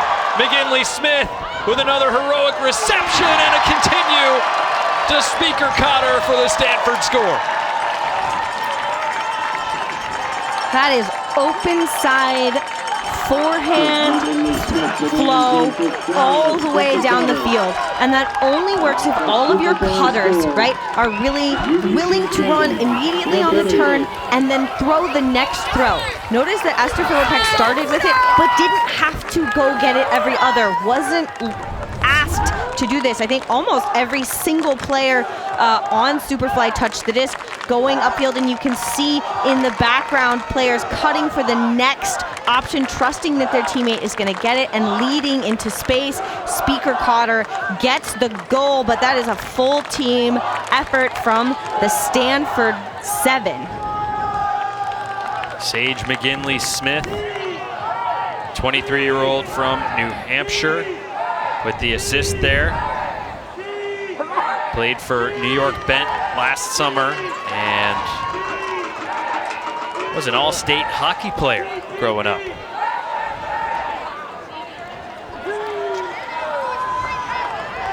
Now the T-Birds are the ones looking into the sun. It's intense, and I was down on the field for the last game, and the turf is pretty hot. So even though the wind is blowing, it is warm down there. Something we really haven't experienced at this tournament, which has had a lot of different weathers. And thanks to a heads up from Slap, we noticed that Mika Kurahashi is back out there for this point.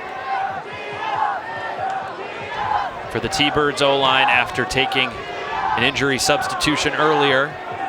Ella Bolin with the stall count rising. Connecting with Claire Wang.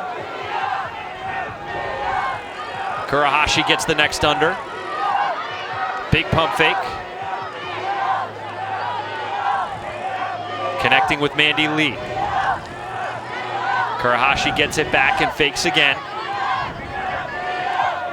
Another reset to Lee. Here's Bolin.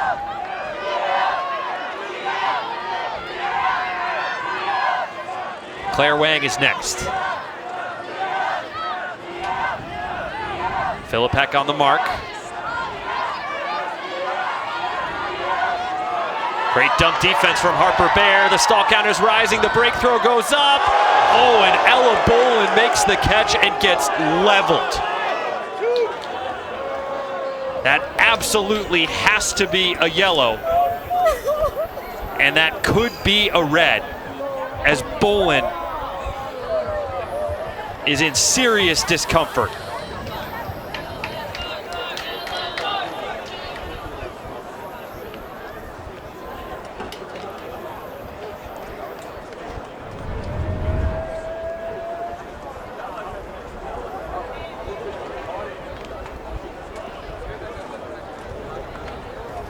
Here's one more look.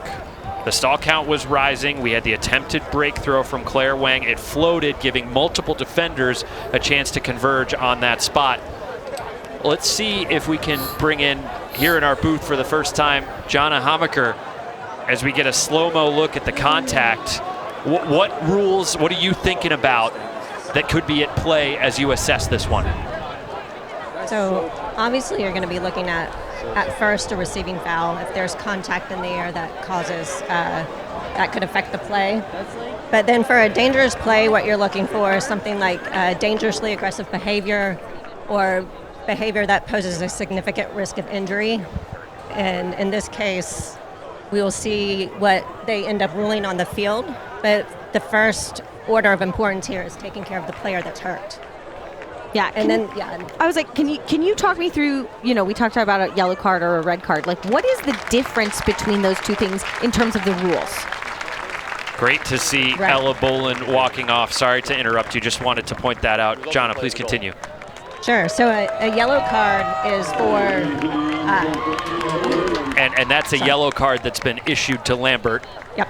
So they issued a yellow card for this for most likely dangerously aggressive behavior.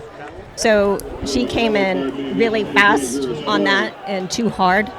The difference here would be on a red card if it was. It's usually you see a lot of horizontal movement and coming into the back, and you'll see more. You might see more head or knees or ankles, things that are sure to cause injury. And it looked to us, we have the benefit of replay, like the principal point of contact there was the head and the upper torso. But great to see Bolin walking off onto the field. And I mean, that is the toughest and one we've seen so far at this tournament, as Bolin held on for the score, and the T-Birds have an 11-8 lead here in the semi.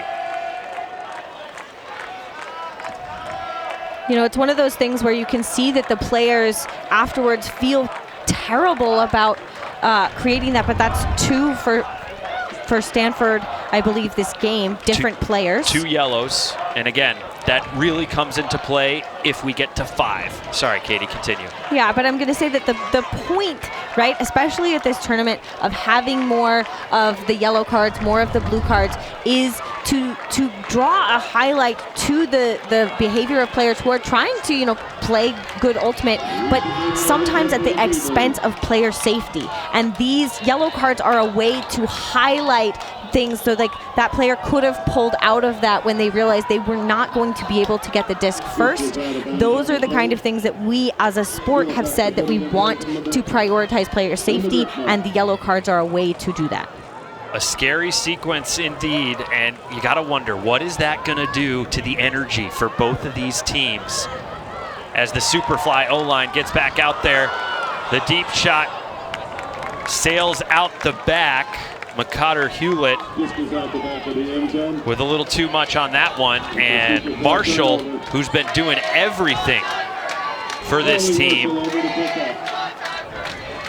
will go back and bring us back into play with a chance for another T-Birds break. Wow, that stoppage of play really sucked the energy out of the crowd, and deservedly so, like we said, wanting to make sure that player safety comes first, checking that Bolin was okay. But the momentum had been a little bit more in Stanford's favor, and now it feels a little bit slow again.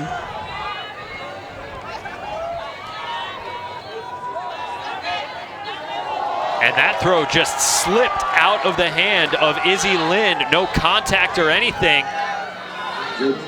Superfly gifted the disc in the red zone.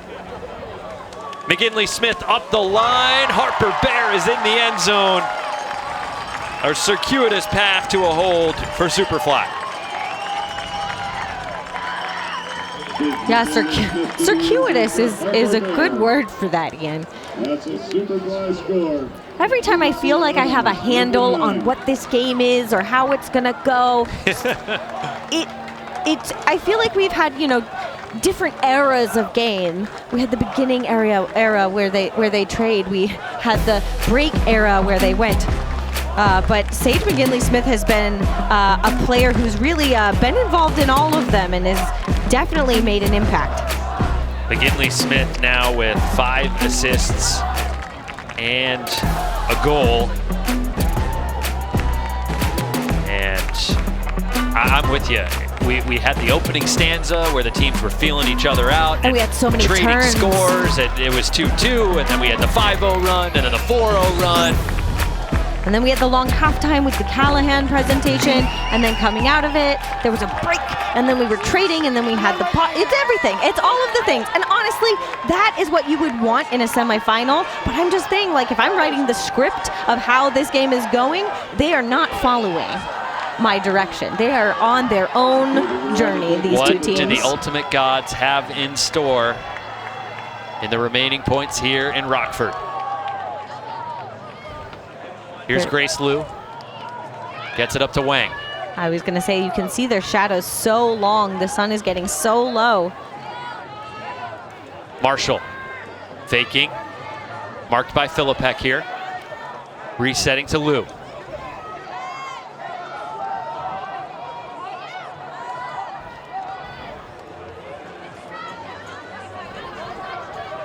Mandy Lee back to Grace Liu.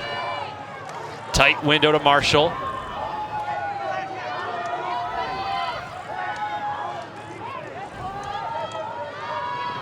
It was remiss in not pointing out that Stanford has now become the first team to score more than 8 goals against UBC in this tournament.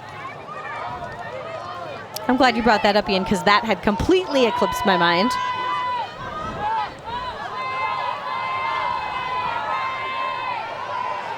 Reset to Liu, and there was a foul call, not contested.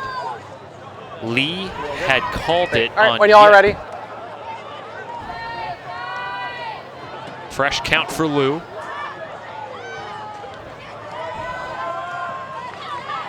Here's Lee. Back to Liu. Stanford mostly in person with maybe 1 or 2 far side defenders sagging, and the swing opens up the wide open continuation. What a finish there from Nina Tsai up to Mandy Lee. And British Columbia looking calm as ever on that hold. Yeah, they figured out where that open or poached player off, right? The one person who was not being guarded as tightly. And then because the defensive player was so far away, they can't catch up in time to actually set a mark. And there's a free throw into space, and Lee elevates to get it. I think McGinley Smith was the player assigned to poach off and try to create havoc in the handler space, but UBC does a great job of finding the open person. You see the UC Santa Cruz Slug faithful representing here in the stands.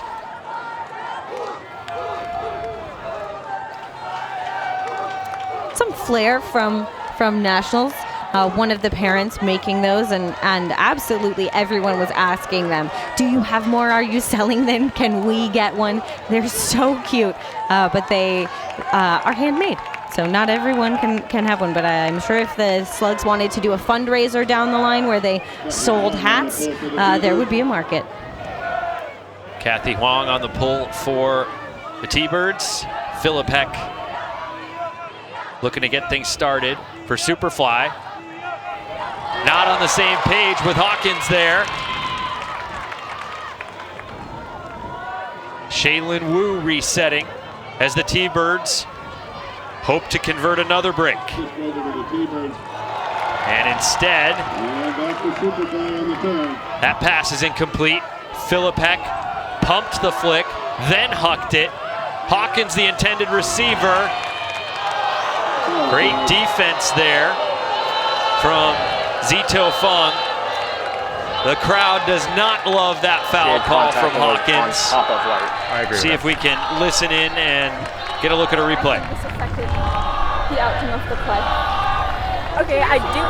Throw agree. goes up, and However, again, Hawkins is trying to get through the back of a defender that was already in the space. Positioning because I was on this inside. When I went up with my right hand, and the disc was traveling like this. Okay. When I was going up, I had the full position, and I even felt something behind my head push into me. Okay. When I'm going straight. How about that angle from Okay, how do you guys want to resolve this? Kalakovic? What do you think I should do? I was looking up at the sky. Okay. Okay, I'm gonna go to the observer. Okay, so we're gonna restart play with the check. Observer ruling, not a foul. Hold your spot. Ground check by you. Thank you, 10 seconds. Clear ruling from the observer. No foul, and another break chance for the T-Birds. Stanford not setting the zone on this turn, just some saggy handler poaches. Here's a rip. Well defended by Superfly. That was Ruby Gates with the block for Stanford. And Filipek will pick up once again. And based on what we saw from that last tuck, Stanford marching largely upwind, trying to get this hold. And the T-Birds defenders are so good on those underneaths. Filipek seems a little bit hesitant to put it unless the person is really open, and that's just so hard to do against these UBC defenders. Filipek with the high release backhand to Bear. Bear inside, caught, gets it back. Power position for a second. Hawkins stays in bounds. Filipek steaming through, and the throw is behind her. Emily Ma knocking that disc to the turf. And we have an injury substitution. Hawkins, who kind of tumbled to the ground on that grab. Walking off, thankfully under her own power. And Freya Speaker-Cotter, defender extraordinaire, taking her place, and UBC takes the opportunity to bring Mika Kurahashi in for Kathy Huang. Coming in on stall 5.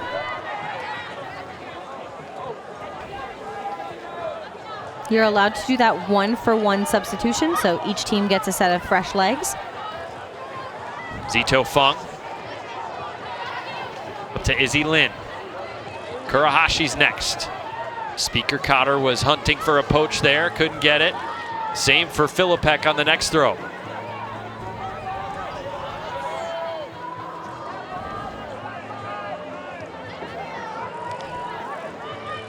Brielle Wong. Kurahashi down the line.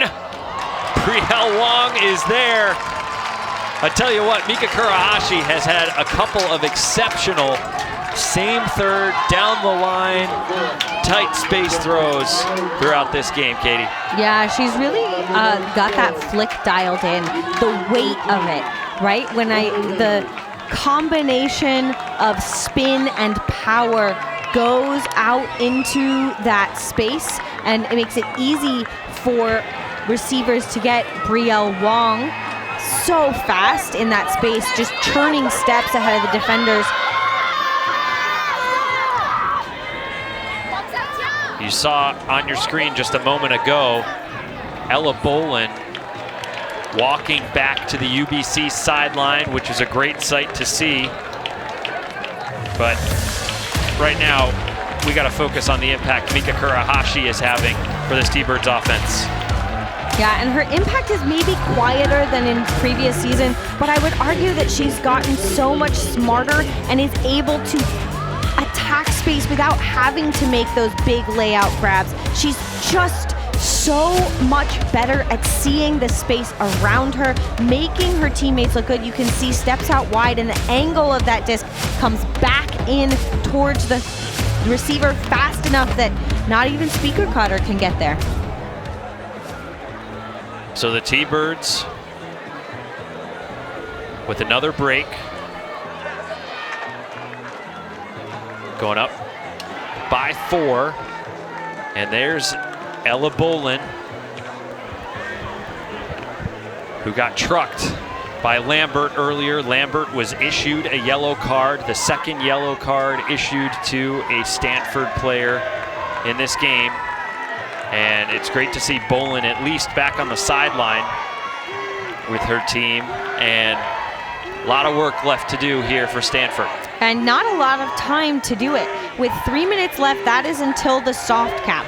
And if it takes Stanford a long time to score this O point, right, we might be playing to a game to 14. So let's keep an eye on that clock because it is going to run out. 4 breaks in the first half. for the T-Birds, and 2 here in the second. Stanford got 3 in the first half, but has yet to notch a break of its own here in the second half. 3 minutes to the soft cap. There's no hard cap on semifinal rounds. I like that rule. Down the line for Philippek, and she makes the grab, narrowly avoiding a collision with Lauren Zito-Fung.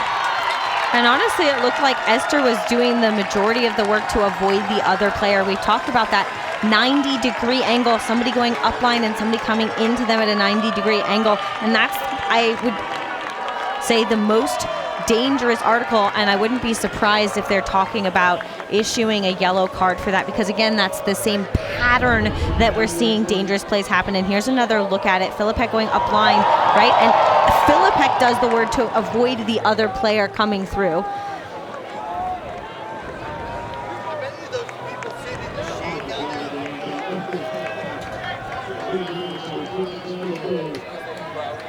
What an effort by Philippek to make the play and preserve her own safety. Excuse me, Katie. Philippek is doing so much for this team and work, but she's so determined. You probably will have to drag her off the field. She's going to keep trying, even if her body really doesn't want to run anymore.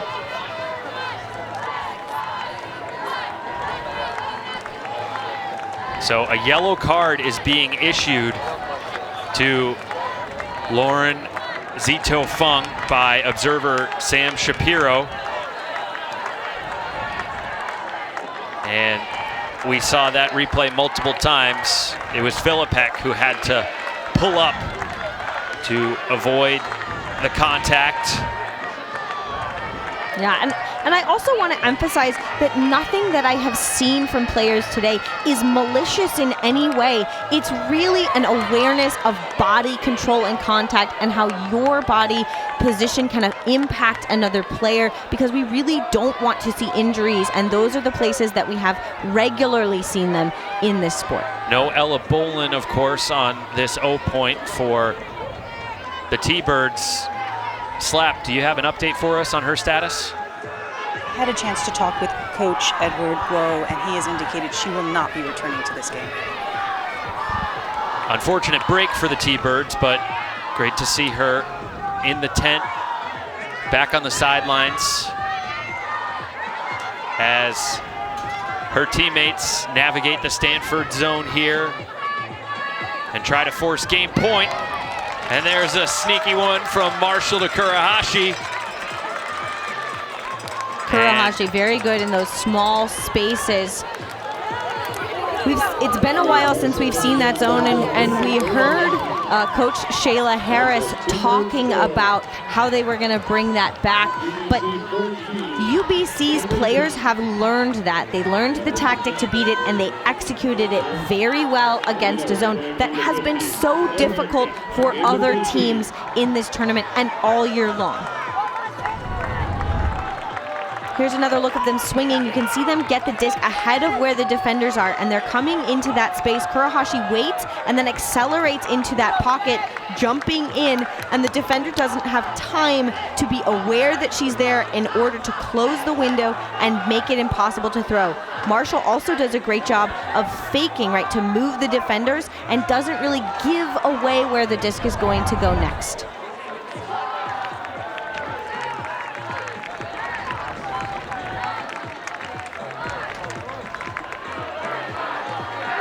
Ooh, and I hit the soft cap, but it isn't going to matter in this game. It is going to be a game to 15. Again, there's no hard cap, so first team to 15 wins. UBC only needs 1 to end this game. Philippek and the Stanford O-line have to hold to keep this game going. Stall count rising here, offhand caught by Philippek. She boosts it right away. Hawkins turning on the Jets. Can't get there. You have to think that that would have worked earlier in the tournament, but we saw Hawkins go off. Hawkins has been a motor for this Superfly side. on both sides of the disc, on O and D, and just a little bit short on that one. One of the more calming sentences for T-Birds fans. It's Marshall back to pick it up and bring us into play. Claire Wang.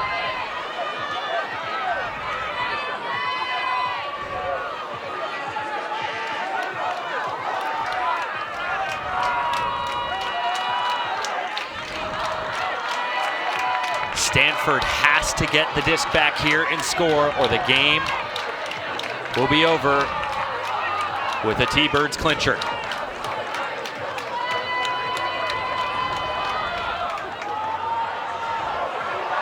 Here's the look to the end zone. Too far for a bidding Emily Ma. She was all alone, and she's going to take an injury after sacrificing her body, hitting the turf to try and catch that one.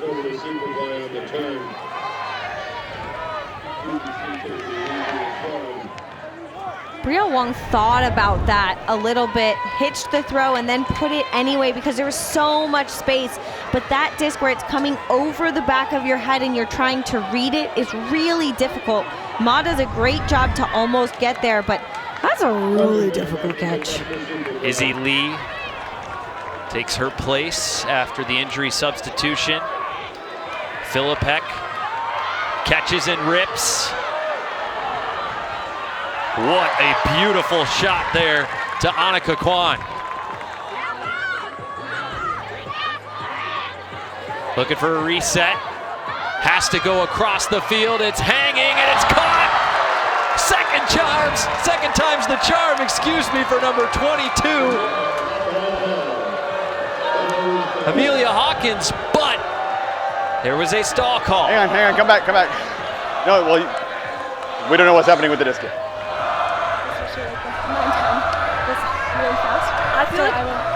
Okay. I understand your perspective, but I feel like I was able to say 9, 10, the full word, not even just the T of 10.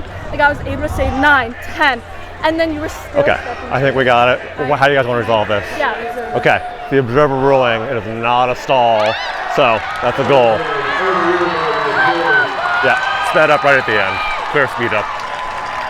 That is not the first overturned stall we've seen from the UBC defenders, maybe just getting a little bit antsy. But Hawkins, who had gone all the way, not quite getting the first one, gets that one elevating for the score and is all smiles for that one. But they still have a little bit of a hill to climb. They need 4 breaks in a row. Is that the correct math, Ian? 12, 13, 14, 15. That would be it. That would be it. Not surprised to see Mika Kurahashi walking out for this offensive point. But that is Coach Robin Davis and Shayla Hara talking brain trust. Time running out on them, too.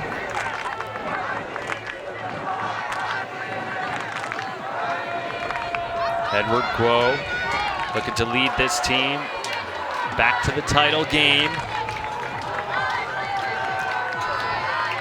Are there any other tricks up Stanford's sleeve with no room left for error? I was going to say that player, Davy Weir, missed most of the season last year with concussion, wasn't going to come back, and then missed Frisbee, was feeling better, and has been a huge value add, not just in her polls, but all over for Stanford. Maybe a player like that, and Neo, who's still on the field. Can they do it, or will this be a Thunderbird score?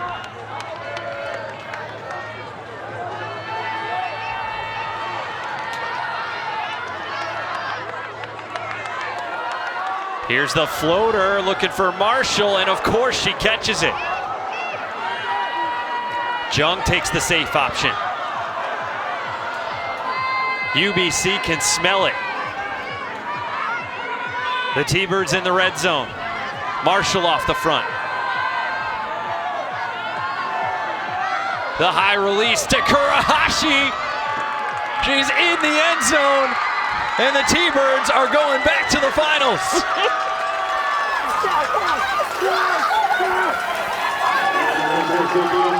Catching the winning score and cramping, celebrating on Mika Kurahashi, who's on the ground.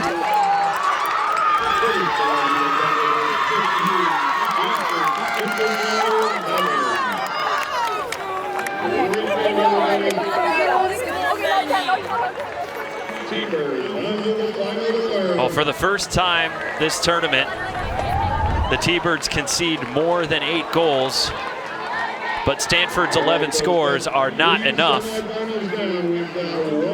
as Marshall and Kurahashi have their sights set on a second consecutive national championship. I don't think I've ever seen so many players run to help with a cramp before. Amazing effort from Stanford Superfly, but the depth of UBC Thunderbirds using their roster. So many names we called. I feel like that can't totally be the number of blocks, because I felt like the Thunderbirds were just snatching it out of the air, but it was really a game of runs. But UBC, the discipline, the commitment to the goal of going to finals, they did it. 17 blocks, 53 turnovers, but one of the most consistent presences on the field was the T-Birds' Emily Marshall. Emily, congratulations on this semifinal victory. How are you feeling right now? Thank you. Really good. I mean, yeah, I don't know. This is a pretty strong iteration of this team, and I've been on the team for a long time. And obviously, we've had a lot of ups and downs, but I think the feeling of winning the games never gets old, so feels great. Yeah. I'm glad you took us there, because what's it been like dealing with the pressure of being the defending champs and having that target on your back all season long? Yeah, I think from the start of the season, we've talked a lot about like what our coach calls championship hangover.